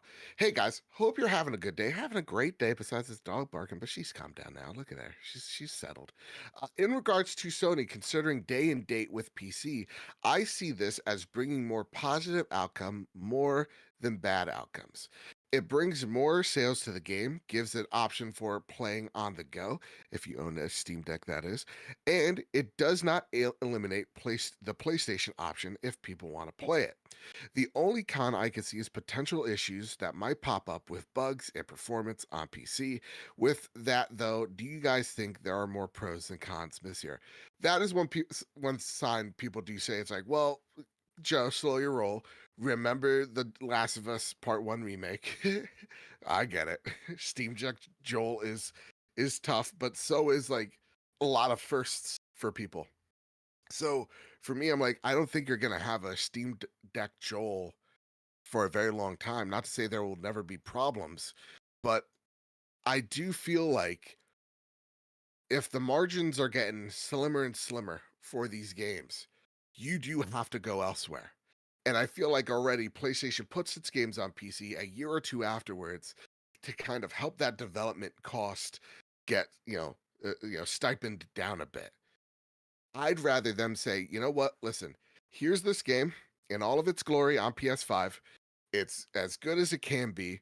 And we have this PC version in the background, and it's going to come out 6 months to a year, after the PS5 release. That would make sense to me. Because again, the thing that I care about, guys, is not the box. It's barely even the controller, as much as I love it. It's the games that I'm experiencing.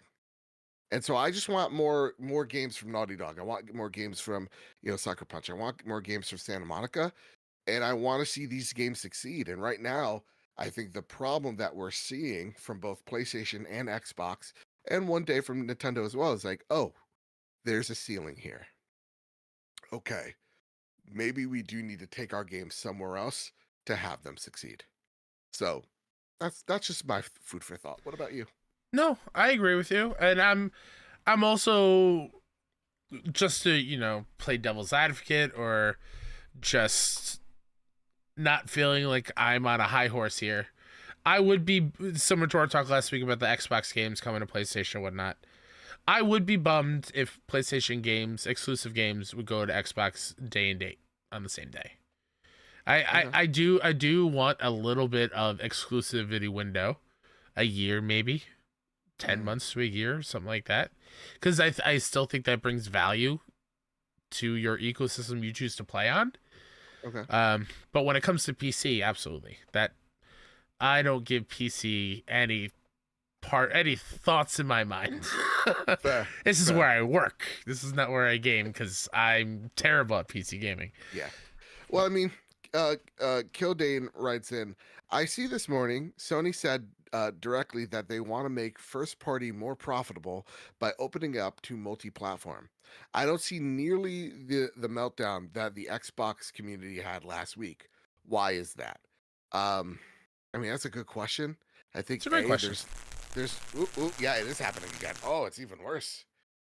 Oh no, we fixed the cable. Something ain't right.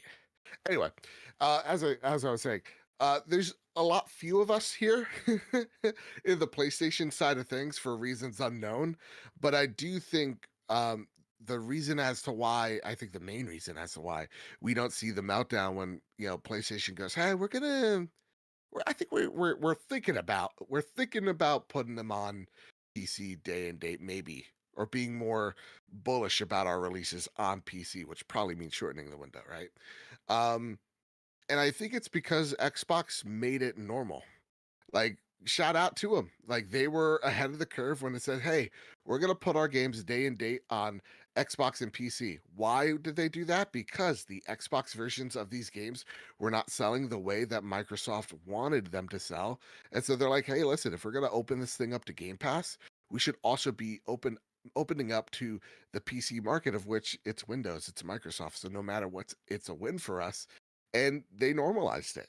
It's kind of just simple as that. It's Xbox normalized it, which is like, I think one main complaint that the Xbox community has, which is um, Xbox is often too early to things. They're always too early to the ball. Look at the Xbox One did get it right at the end of the day, towards the end of the PS4 and to the beginning of the PS5. It is a digital console, but it started it way too young and it paid the price. And whatever they're about to announce, as they've announced it, probably too early to announce that, but they have already done that.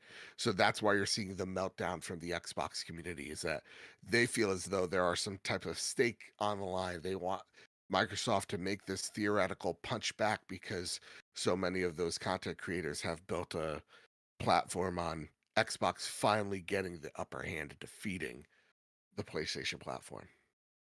Kyle, what say you? Why aren't people freaking out? Let's see if your mic's working. Is it still there? No, you're good. I don't know what's happening. I was looking around. Maybe it's the actual Go Explorer itself. I don't know. Maybe we gotta clean the connector. I don't know. I was looking for the Focusrite just to see if I have it nearby, but fair enough. Why aren't more people freaking out? That's a great question. Yeah. I don't know. I don't have an answer for you because it's very similar, and maybe it's just because we haven't heard specific games talked about coming to Xbox. Yeah. I think the whole Xbox thing with the rumors of Sea of Thieves and then Hi-Fi Rush and now Pentiment and what was the other one? Gears, maybe. Like, sure.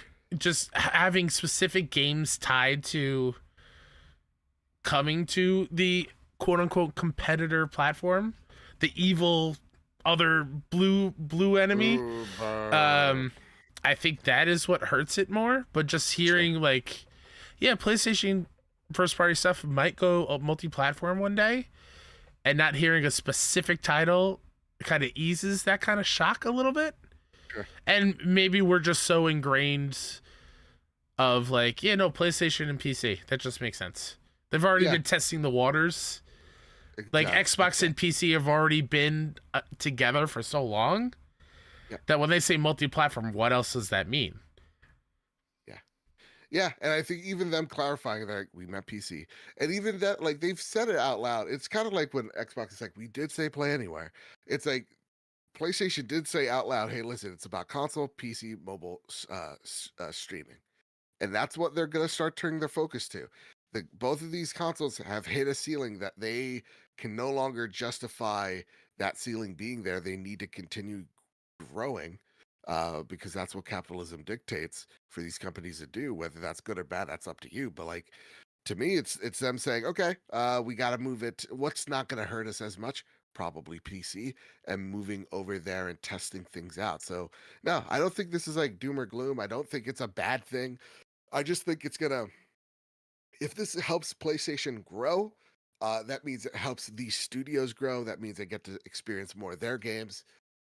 I'm a happy PlayStation fan because I don't game on the computer. That said, I sound like an old man there. I'm gonna try to ignore it the best of my abilities. Drellish writes, "Hi, Get off my Joe. porch! I'm Mr. Badbit. Get out of here! I got my niece to help me with the computer the other day. Look at all these hooligans playing on their games wherever they are. How It dare said they? there was hot singles in my area. Here we have it. Black on white. Sony will not be launching any major franchise in until April 2025. This makes me believe that we will only be seeing the PS5 Pro in the spring of 2025. Ooh, Drellish, I don't know about that. I think the launch of a new or continued AAA franchise will coincide with the launch or the announcement of the PlayStation 5 Pro. Question is, how likely is a PS5 Pro launch in 2025? Again, I think this is 2024. I Yeah, think you see it at the end of the year. and also Drellish again. They didn't say they're not. They'll be launching possibly a major game, but just not anything in an existing franchise. Yeah. Like the wording's tricky there, but I still expect to see another big game this fall. Yeah, who knows? Who knows? That said, he also writes, it seems like Hiroki Totoki has a contract to serve as interim CEO for another year. Why is it so difficult to fill Jim Ryan's shoes? Or is it about rectifying the course that he has undertook as CEO? That's a good question. What could PlayStation strategy be? First, wait, restructure, and streamline costs before filling the post. Why is it so hard to find a suitor for Jim Ryan? You think? I mean, He's just so good. I've sent my application He's the in best. Yeah, every single day. I'm literally right here. Come on. What do we got that we will right this ship? You know what I'm saying? I don't know why it's so hard to find somebody. He wasn't that good. Maybe just people charges more for things. Maybe people are just waiting to kind of feel out the live service plans that are still in the works. Maybe that's like what's all scaring the things that were underplay. Real talk. All the things that were at play here, like Horizon, God of War, like that was way before Jimbo's tenure. Yeah. Like his what would his tenure look like? Sure, I think it's success despite his face, because like all he did was charge us $10 more for games. Charge us more for online that we've already been using. He did lead a successful console launch in a global pandemic. Fair enough. He did have success there. Okay. But I don't know why we haven't found. Maybe it's in Totoki's contract of just like, hey, it's got to be a year minimum before we actually actively find somebody. No, I think they're actively looking, but I would like them to play The Bachelor. Oh my god, that'd be great. Yeah. Instead of roses, do they give trophies out? I was gonna say dual senses, but okay. How about move wands, move controllers? Yes. Will you take this move controller? Will you take this this PlayStation Eye camera? Oh my god, yes. Will you raise this iPad with me? This invisible. It's a home. Oh my god. Okay, so that's it. That's all the stuff from PlayStation this week. The big news. Again, them going PC doesn't seem like the worst thing in the world. I also feel like they're in a similar boat than what Xbox is in. It's just like they have the benefit of they make a ton more cash. Like they're just way more popular. Like I got this quick snapshot from the Genki on Twitter, where it's like financial results are in. PS5 units sold 8.2 million in the Q3. Lifetime units is 54.8 million. PlayStation 5 is already practically 2-to-1 on its competition. The fact that they wanted to sell 25 million this year and thought they can do it is nuts. And them selling just shy of that, 21 million, goes to show you the power dynamic that be PlayStation versus Xbox. The gap is so much wider than we think, but like software units, almost 90 million units sold. First party software units, 16 million units sold. Digital ratio, 66. All right, look at physical. You guys are holding out. Monthly active users, the highest it's ever been, 123 million. I'm actually quite shocked at that first party numbers only in the teens. Oh, I mean, Spider-Man. That's it. Yeah, I mean, yeah, you're right. That and what, part 2 remaster? No, that was this year. But is that not part of 2023 Q3? Nope. That would be Q4, I believe. Q3 ends yeah, in December. yeah. Okay. So yeah, it's pretty wild. Pretty wild. That's crazy. Yeah. So everything's good here. We have time to figure it out. Yeah. I feel like some people like the doom and gloom because it's fun and popular to do. I just can't be me. That said, it's time for some flash news. Gotta run. Gotta go fast. We gotta talk about Ultros. Kyle. Yeah. I got a segment within a segment I'd like to call. Kyle, what is this? I don't know. Sony Interactive Entertainment trademarks Intergalactic, the Heretic Prophet in the United States. What is this? That's a great question. Kyle, what is this? This is very similar vibes to when they trademark like Days Gone and what was the other one at the same time? Well, I have no idea. There's another one around there. Weeks spent. How dare you? How dare you? Do you think this is Kill a Switch was it? name? Was it Kill Switch? Maybe. I can't Strain? remember. Kill Strain? Yeah. Remember that This mobile? this is definitely a new IP. Yeah. But from whom? Well, that's the thing, right?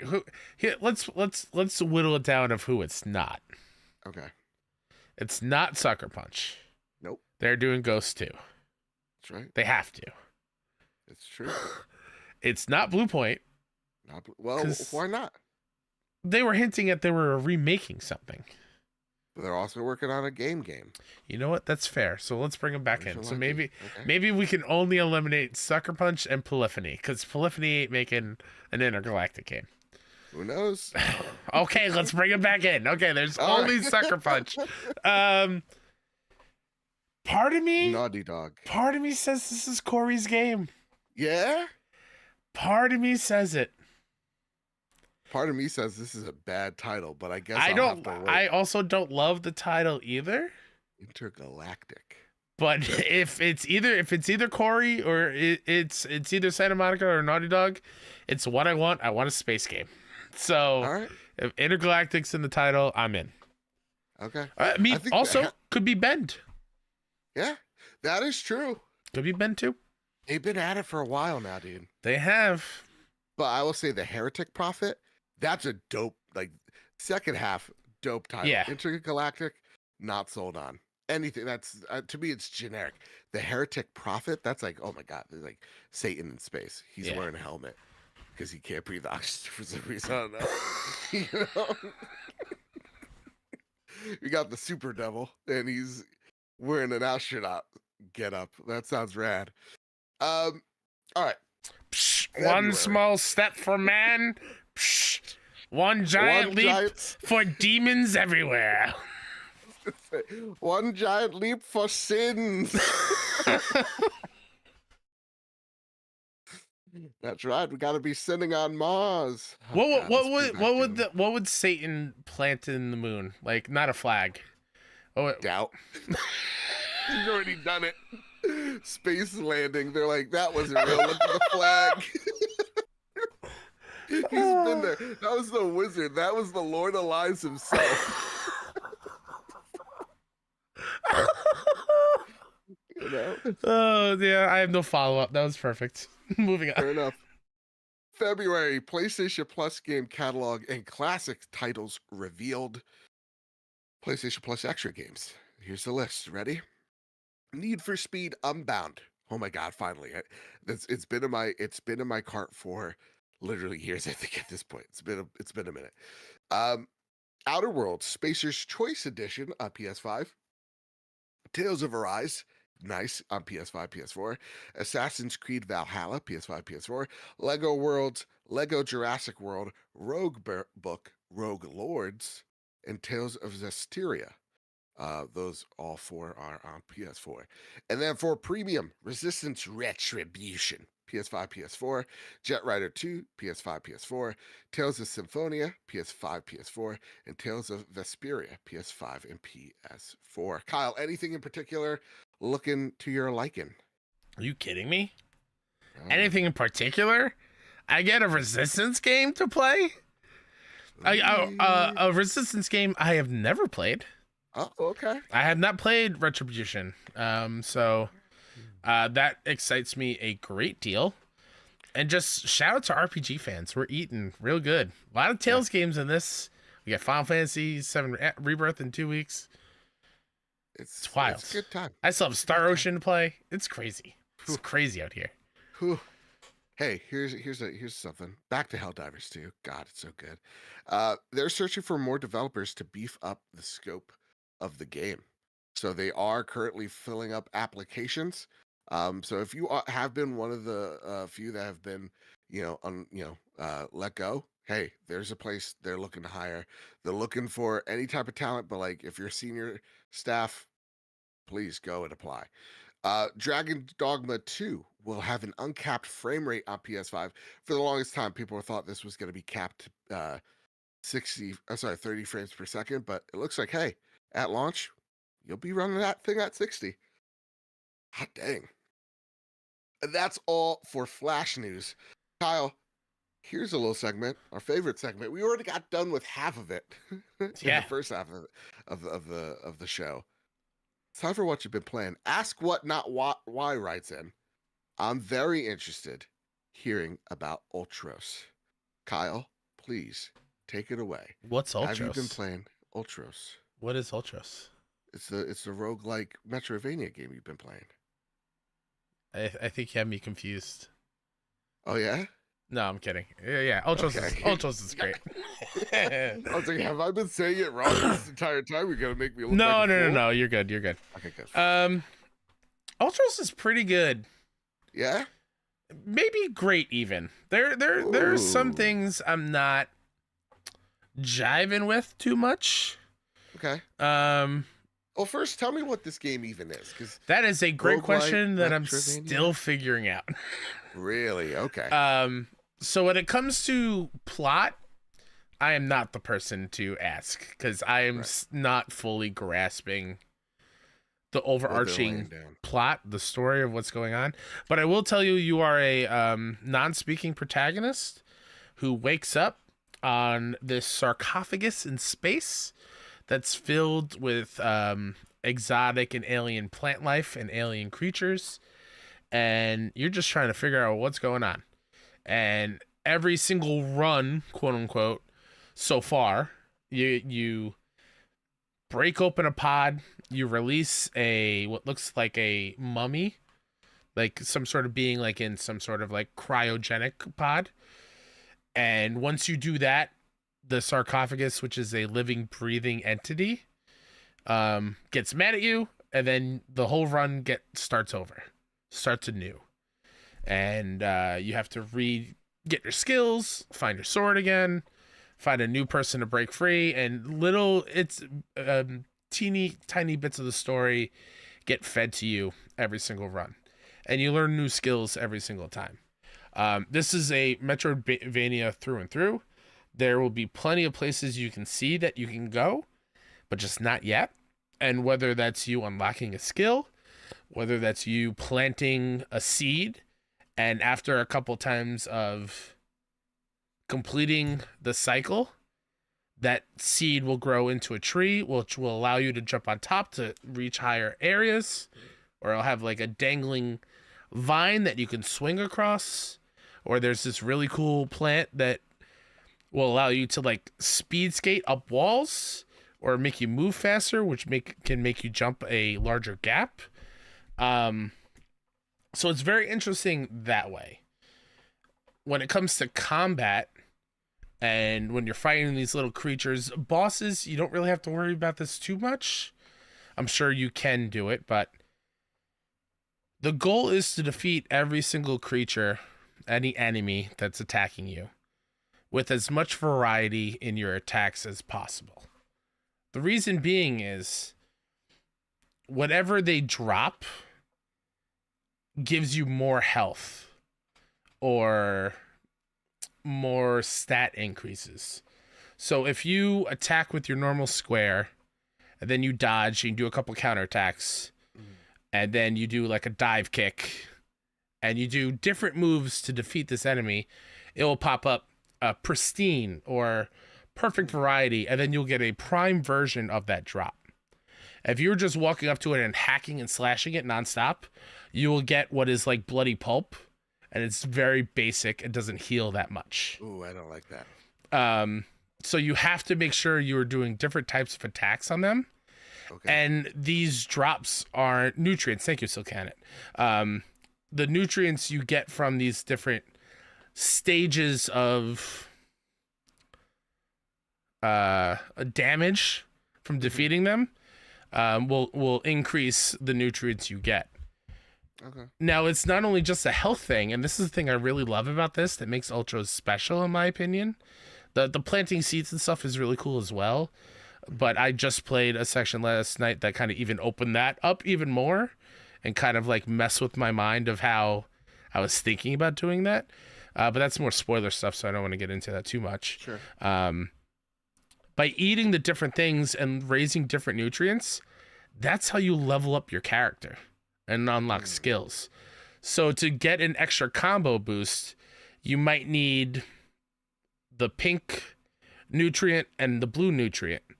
So you have to eat different things to raise those to unlock the skill. If you don't have that type of item to eat, you won't be able to unlock that. But every single skill has different variations of that kind of level up system. It's a lot. The mechanic is a lot. Like a lot, yeah. But it will tell you which thing gives you which nutrient. It's just like, to me, I think of a game. I think of a game like I don't know. God damn it, me and the Dark Souls references, but like, Elden Ring. It's like, okay, I'm not good at parrying though. So like sometimes it's like it's I'm very like easy. a dodging person. It's not bad. Okay, all right. So it's it's very much. Like sometimes I'm just stuck in my ways, I guess. Is what Yeah, I'm no. So what happens when you need to like counter? Yeah. The enemy will flash with a target, meaning it's about to attack, and then you just roll through, and then the button will pop up to press the counter attack button. Okay. So cool, on that cool. end, it's kind of on the simplified end. Okay. But when you're leveling up your skills, it will tell you to eat more, and then it'll give you the options and it'll tell you which one will actually raise it. So you don't have to remember everything. Do you feel like it ties in well between like a roguelike and a Metroidvania, or do you feel like it's more fighting itself? It's definitely more Metroidvania than roguelike to me. There are things you can unlock while playing through the levels, and I'm butchering this explanation, by the way. This game is very weird and hard to talk about. There are things you can unlock. I think they're called mnemonic memory slots, whatever. They're little brains that you can then attach to the skills you unlock, so you keep them when you do a new run. Okay. And so far, I think I have 6 or 7 unlocked. So, like, I'm not having to worry about doing a new run and finding things to upgrade skills, whatever. So, it gets easier to do that in subsequent runs. All right, cool. Yeah. And the way my simpleton brain thinks of things, especially tonight, does this game feel like more of a Dead Cells, or does this game feel more of a classic Metroid? Ooh. I'm going to say something controversial. Okay, say it. Say it with your chest. Exploration-wise, this is more Hollow Knight. Oh, wow. Okay. Very much where it's just like, here's the map. Figure it out. Like it will glow places where you can break through. It will tell you where to plant. Every time you die, a new No, room? the map does not change. But it will show you where you've been. Okay. So the map still stays filled in per run. Right. So you don't have to worry about that. Combat wise isn't my favorite thing in the world. It's a little stiff. It's not as fluid as I would want, and switching your brain to not just hack and slash takes a little bit of patience. And I'm still not all that great at it, but just exploring the art style is incredible. Okay. It is so pretty to look at. It is psychedelic. If you do those sort of psychedelic drugs, you're gonna have a great time. Oh. Safely, of course. Like Safely, of course. Yeah. I love the way it looks. I love that you can be accessible with it and kind of change the how saturated the colors are if they're too too assaulting Intense on the for you? eyes and intense. So it's very welcoming that way. I just love how unique it is as a Metroidvania, and I think that is why you should play it. I definitely think you should check it out if Metroidvanias are your thing. Just know that it's not perfect. Okay. I love the lore that they're building, even though I don't understand it. I love the characters. I just love the way it looks. I really enjoy the leveling up system and the nutrients kind of stuff.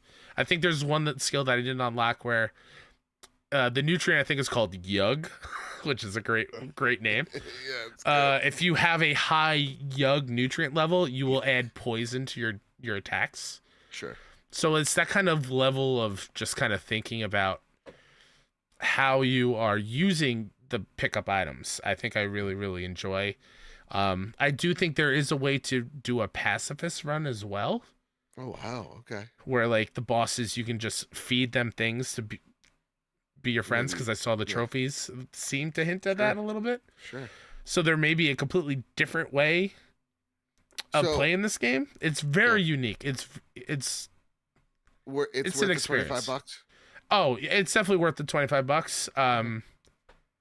I will say that I could see this being a PS Plus game at some point. All right.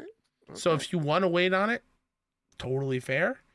Okay. But I think it's so unique enough and such a really cool experience, especially for those Metroidvania fans. I think you should definitely give it a shot. Fair enough. Kyle, do you want to talk to me about some of the games I've been playing?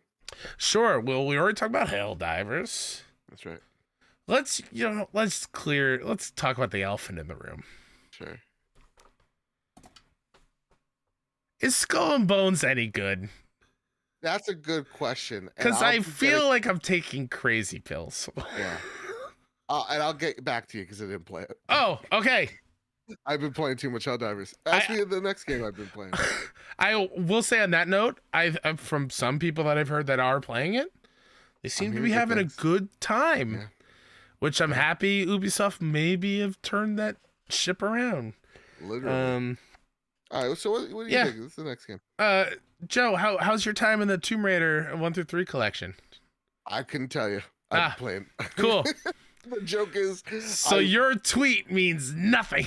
Nothing. I had all these plans of playing games for the past 2 days straight, and they've all been Helldivers. So I will be talking about Tomb Raider and Skull and Bones on next week's show.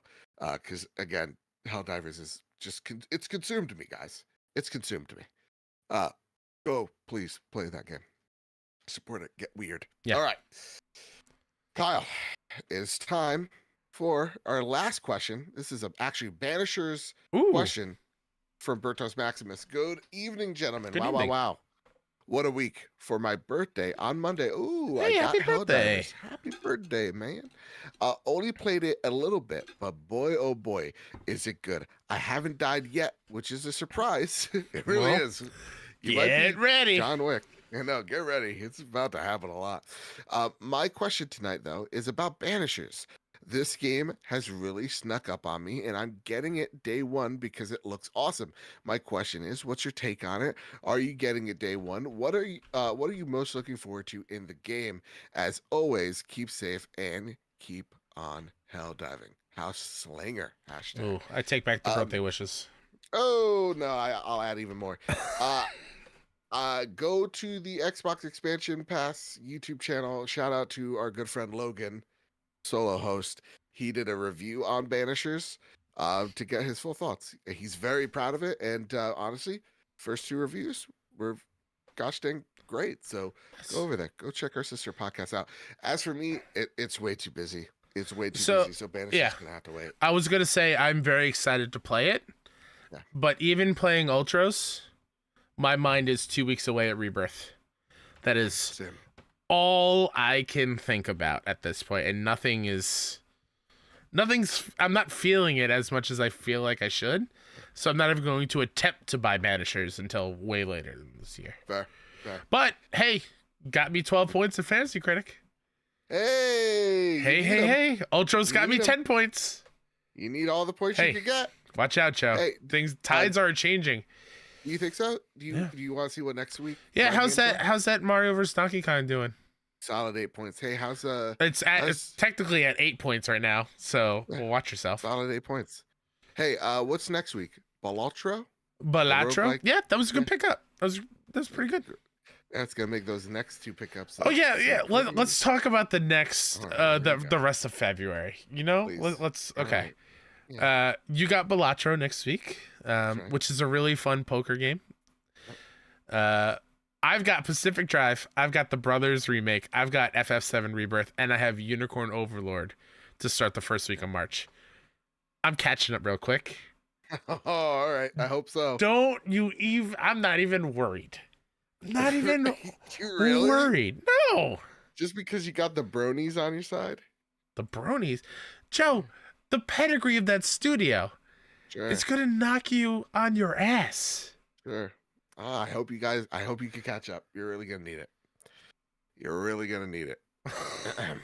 Okay. Hey, Kyle, are you holding on to something besides your hopes and dreams? Yeah, hold on. This is going to be a little bit of a longer reveal. So I got these in a while ago, and I finally put them in frames.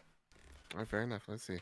Here's the first Fangaver Last of Us Day poster. Wow, that's with beautiful. why am I blanking on her name? Ellie. Nope, the actress Bella. Bella Ramsey. That's Bella as Ellie. That's beautiful. And then the game version. God damn it! I wanted that poster so bad. It's really cool. It's so beautiful. Really cool. It's beautiful. Oh, God damn, that game's so that's what I'm holding on. Fair enough. I'm holding on to a cap of my Nintendo water jug. So there you go. Sweet. Prepare the drop. Here are the latest steals and deals coming to the PlayStation storefront. Airhead, February 12th. Drift Odyssey on February 12th. All these are PS5 games, by the way. Is Airhead based on the candy, do you think? Let's figure it out. Let's go for it. Paint by Pixel, February 12th. Banishers, Ghosts of New Eden, February 13th. Go check out XCP's review on that. Ultros, February 13th. Arzelti, I butchered that, but The Jewel of Faramore, February 14th. Arzette, thank you. Genie Reprise, February 14th. Lords of Exile on February 14th. Tomb Raider 1 through 3 remastered starring Lara Croft on February 14th. And guess what? They also have a little pic of her in the next game. She looks more classic Laura. It's gonna be cool. Oh, do they? They do, yeah. Oh, didn't see Crystal put it out there. Yeah, cool. Crystal put it out there. Good on them. A little to the left. Yeah. OCD friends, rise up. What is that? That is where you can organize. It's a puzzle game where you organize things in specific ways to just like make you feel good. Okay, so it'd be like a bookshelf with different level heights of books, and you decide you want to organize it by color, you want to organize it by height. Either way, you do you. Just a little to the left. It's great. Crazy Chicken Pirates, February 15th. Gunvolt Records. Trick Chronicle. February 15th. Mystery Box, Escape the Room, February 15th. Played Up, February 15th. Pretty Girls, Klondike Solitaire Plus. That's an SEO fish if I've ever seen one. Small Land. Don't check out that game, Kyle. We don't need you to get a virus. I'm pretty sure I know what that game's about. All right, fair enough. Small Land, Survive the Wilds, February 15th. Spirit Hunter, Death Mark 2, February 15th. Survivor Man VR, The Descent, February 15th. Edge of Reality, February 16th. Genso Chronicles, February 16th. Skull and Bones, oh my goodness, it's here, February 16th. Legends of Hero, Trails of Cold Steel 3 and 4, February 16th. That's big. Total Trails on PS4, 5, February 16th. I know Yuna loves the Cold Steel games. I've heard many other people talk so highly of them. That's an RPG series I never even touched. Yeah. But it's cool they're coming out on PS5. Nice. All right, Kyle. It's time for our last segment, but our favorite segment of the show. It's time for the Sony Pony Express.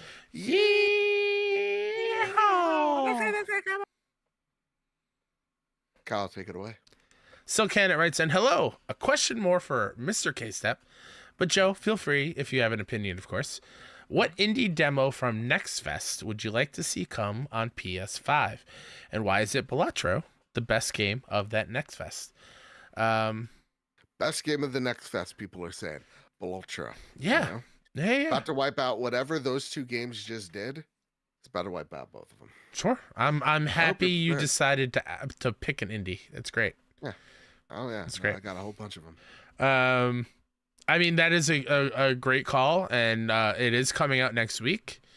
It's hard to grasp because I didn't play it, but hearing Mike and Matt talk about it on the 6-1 IndieCast, it's hard to follow. But if you like poker, I'm pretty sure you're gonna like this. I didn't play any Steam Next Fest demos just because it's on Steam. I don't play on my PC and I don't have a Steam Deck. If I had a Steam Deck, it'd be a different story. But PlayStation really does. I think, honestly, they need to do their own demo festival kind of thing. Yeah, please. Get fun with it. Get weird with it. That would be rad. I will say from a previous Next Fest, I believe it's coming to Xbox, but it's not coming to PlayStation yet. Go Mecha Ball. That looks like a ton of fun. All right, fair enough. M9 Prime the next question on the list? writes in. Hello, boys. Question for the Sony Pony Express. Yeehaw! Yeehaw! That's right. With love in the air and it being Valentine's Day, who is your favorite game couple? Think Nate and Elena from Uncharted, or Aloy and Seika from Horizon Forbidden West. Also, who two video game characters do you think would make an unlikely but good couple? Do they have to be for the same franchise, you think? Do whatever feels right to you. I have one from the same franchise. Honestly, I really like Nate and Elena. Nate and Leia are the gold standard. I really do think they are the gold standard. Yeah. Yeah. So I do think like they are the best. Yep. For sure. Agreed. But what two couples would I think make it I think we are all thinking it. So let's just get it out of the way. No, you go first because I don't know if I'm thinking the same thing. Kratos and Freya. Okay, you know? That was what I was thinking. Yeah. Yeah, I ship it. Let's absolutely. Let's ship it, yeah. You know? They both been through really tough things. Traumatic things. They get each other on a base level. Mm-hmm. Mm-hmm. There is some sort of attraction there. I think so. Yeah, I agree. That is a good one. So. I'm trying to think of another one. Look at that beard. Yeah. Thick mane. Definitely not Leon and Ashley. And I get it. There's some complications in that relationship. I get it. But yeah. Stars align. Well, I mean, Cloud and who? Oh my God. Who are you picking? Okay. I mean, this is a tough question. Easy. It's Tifa, and it will always be Tifa. Yeah. I mean, you're not wrong. You said a tough question. They're like, it is a tough question, but after playing the strong arms of Barrett. Ooh. After playing the OG Final Fantasy recently and platinuming it, I've come along on the Tifa Cloud train. Aerith and Cloud they're up there. There's a spark there. Jesse and Cloud. I really don't see the spark. Pretty great. I truly don't see it. I see it with him and Tifa. Fair. Or Jesse. That's all. What about Claire and Mr. X? Oof, I don't know. I don't want to promote toxic relationships. You know what? That's totally fair. No. You know what? Mr. X and Lady Dimitrescu from Village. Ooh, now that's something. They're a match made in heaven. Yeah, I think they complement each other well. Master Chief and Cortana from soon-to-be PlayStation game Halo. Okay. They both have that thing. What's like that toxic trait where like you need that other person? What's that called? I think it starts with an I. I forget, but it's one of those. I know what you're referring to, and I can't. The word is not coming to me. Yeah, same. They can't be independent. They're dependent of each other. Yeah, they're codependent on each other. There you go. Yeah, it's toxic in that regard. Yeah. But yeah. I'm looking at the next question. It's Ada and Leon. Duh. Come on. I want to see it. Speaking of the next question, Papa Taz writes in. Yeah. Question for the Sony Pony Express. Yeehaw, cowboy. Yeehaw. Who in any video game would you ask to be your Valentine? For me, it's Panem from Cyberpunk 2077. And I didn't realize that you put a whole freaking list down. I did. I made a list. Checked it twice. I don't want to ruin this for myself. You know? You want me to go first to give yourself some ideas? Oh, I'm ready to go. All right. You go first then. I mean, we just talked about it. It's Tifa. Oh, okay. All right. Tifa hypes you up. She Yeah, brings you down to reality when you need it. Okay. absolutely. Who would I ask to be my Valentine? Well, something tells me Judy and I would be incompatible. But if I was my Lady V, oh, absolutely. You kidding me? Cassandra from Assassin's Creed Odyssey. Odyssey. Sorry. Oh my God. Oh my goodness. Karlach. Yep, Karlach and Shadowheart. I would also ask. Goodness. Oh my, the love of my life, Karlach. Mm-hmm. And then the one that got away, Ada Wong. Yeah. Uh-huh. She is just Yeah. fine. Respectfully. Sure. Respectfully. Oh, nothing but respect. Agree. All right, Kyle, what's the next question on the list here? I would also ask Jill Valentine as well. Oh, that's nice. Yeah. She's Sean, also been through a lot. she has. Sean McKenzie writes in, "Good day, gentlemen, and the rest of the fam. Just curious on your thoughts about Crystal Dynamics' tweet yesterday regarding the Tomb Raider remasters. Quote, the games in this collection contain offensive depictions of people and cultures rooted in racial and ethnic prejudices. These stereotypes are deeply harmful, inexcusable, and do not align with our values at Crystal Dynamics. Rather than removing this content, we have chosen to present it here in its original form, unaltered, in the hopes that we may acknowledge its harmful impact and learn from it," end quote. Aside from the game being 27 years old, personally, I'm not too offended by the Tibetan monks being Tibetan, but to each their own. Great remasters, in my opinion. Cheers, friends. How do I feel about it? I don't know. I think this is the right way to go about it. Yeah, It's acknowledging it and not just putting it out there and being like, okay, everything in here has our stamp of approval. Right, or just like, hey, like, just admit, like, things change and time changes. Things like, didn't age well. Yeah. Yeah. So, like, yeah, like, because I'm thinking about the Looney Tune cartoons, right? Like, there are some that are, like, super racist, like Bugs Bunny wearing, like, blackface and, like, Oh, yeah. like, mimicking Japanese folks Yep. and whatnot. Like, okay. Just mocking fine. Native American culture, indigenous people. Yeah. Sure. And so, like, I get you might want to put down something that goes, hey, listen, this was back in the 40s. Yeah. Right? Yeah. Times have definitely changed. But I don't agree. So, like, I agree if it's just a flash image, it's not bothering me. And then I get to, like, absorb that piece of work, fine. But I don't agree with things being just taken away or, for lack of better words, censored because it may offend. I think those things need to be there so you could see how far we've come, right? So, like, I wouldn't want to take away. There were some, like, back in the day, outlandish, TV shows that would openly show blackface. And those things are just taken away. No, we need to acknowledge that that was a thing that happened. That used to be okay, and then understand why that isn't okay. It's your that mic's doing line. the thing again. Oh, it's real bad. Oh, wait, it stopped. There's something movement-wise. Yeah, you know what? Just don't touch it. Is it back? No, you're good. I mute myself. I think it's a Go XLR.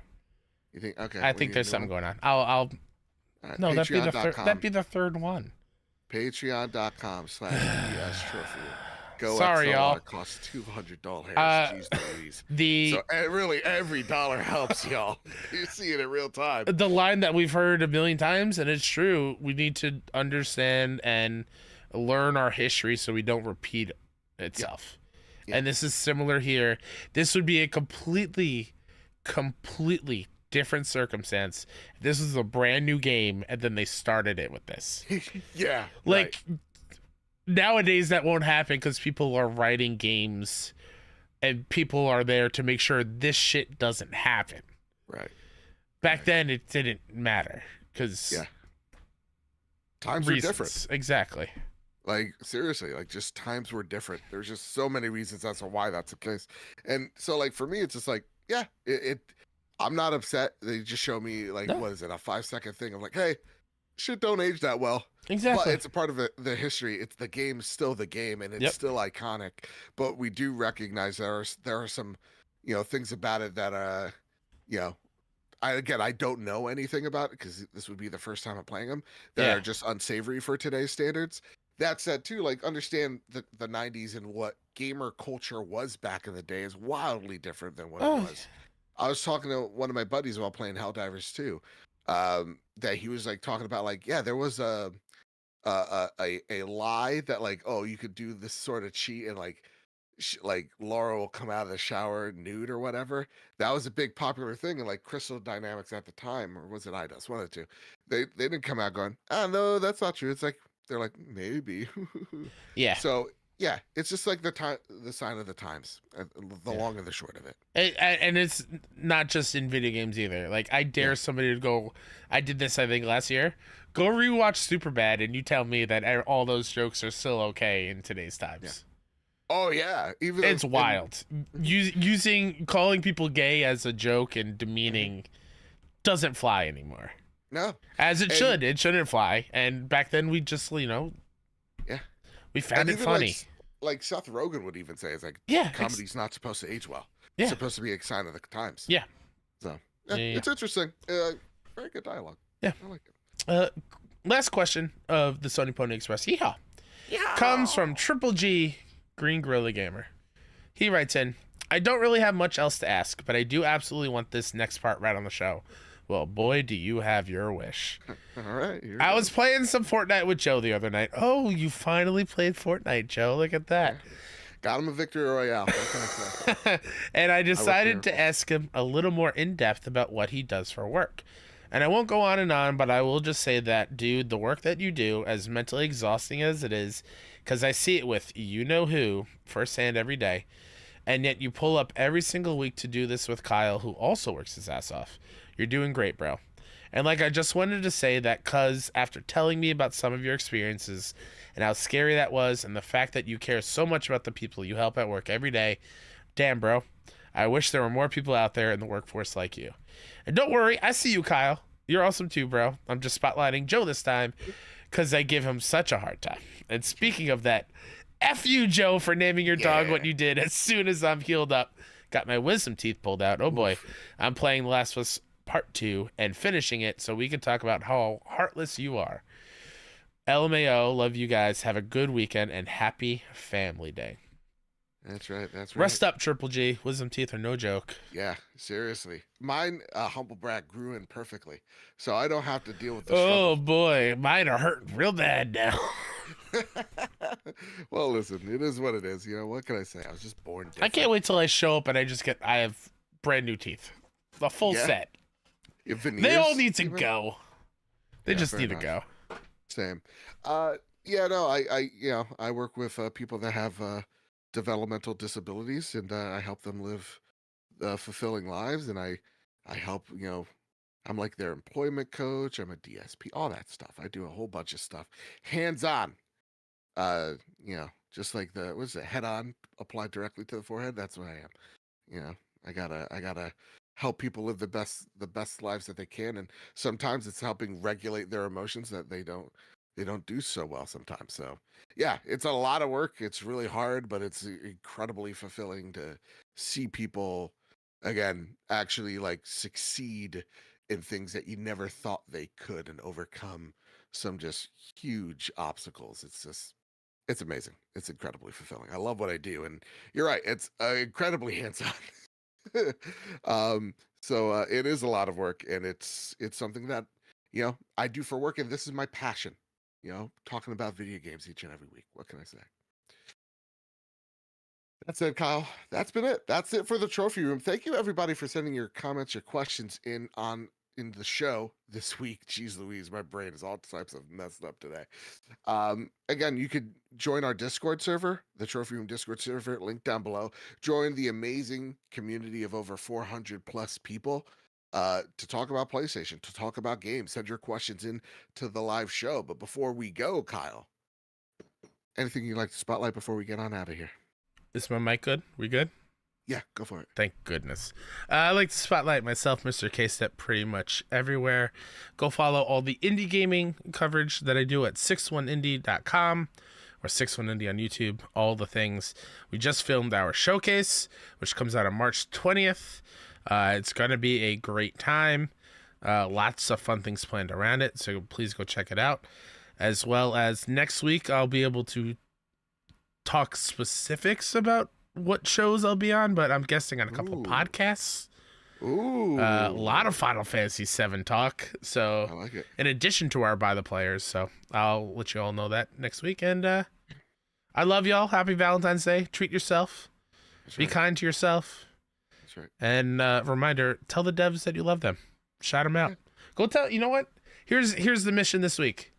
Go give Arrowhead some love. Yeah. Go give Arrowhead some love for Helldivers too. They Absolutely. absolutely deserve it. Yeah. Go for it. Go ahead. Go do it right now. That said, you can find me over at Mr. Bad. I can't keep on hitting the table. I gotta stop.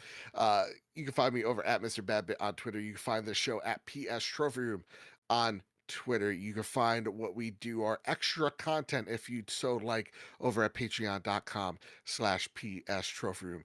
Kyle needs a new chair. He needs a new Go XLR mic thing, and you don't know what that is, but it makes him sound really good. Yeah. He needs a new computer. He needs so many things. That A nice camera like Joe. A nice camera like Joe that costed $800. Yeah. Whole bunch of stuff. Lots Whole of bunch of things. stuff. Patreon.com/PS Trophy Room helps that happen. First off, you look great, by the way. All that said, with all that out of the way. I shaved for the showcase. Oh, that's right. That's nice. That's nice. You can rate us 5 stars over on Apple Podcasts and on Spotify. And you might say, Joe, where's Google Podcasts? Where's Stitcher? They're gone now. So make sure you go join Spotify. Make sure you join They're Apple gone. They Podcasts. died They're in a gone. fire. They did. It's sad. Rip Stitcher. So yeah, make sure you're following us on all the podcast platforms so you never miss a show. And so with all that said and with all that out of the way, everybody, keep it what's about you, keep hunting, and keep playing PlayStation. See y'all. Bye. Love you. All right.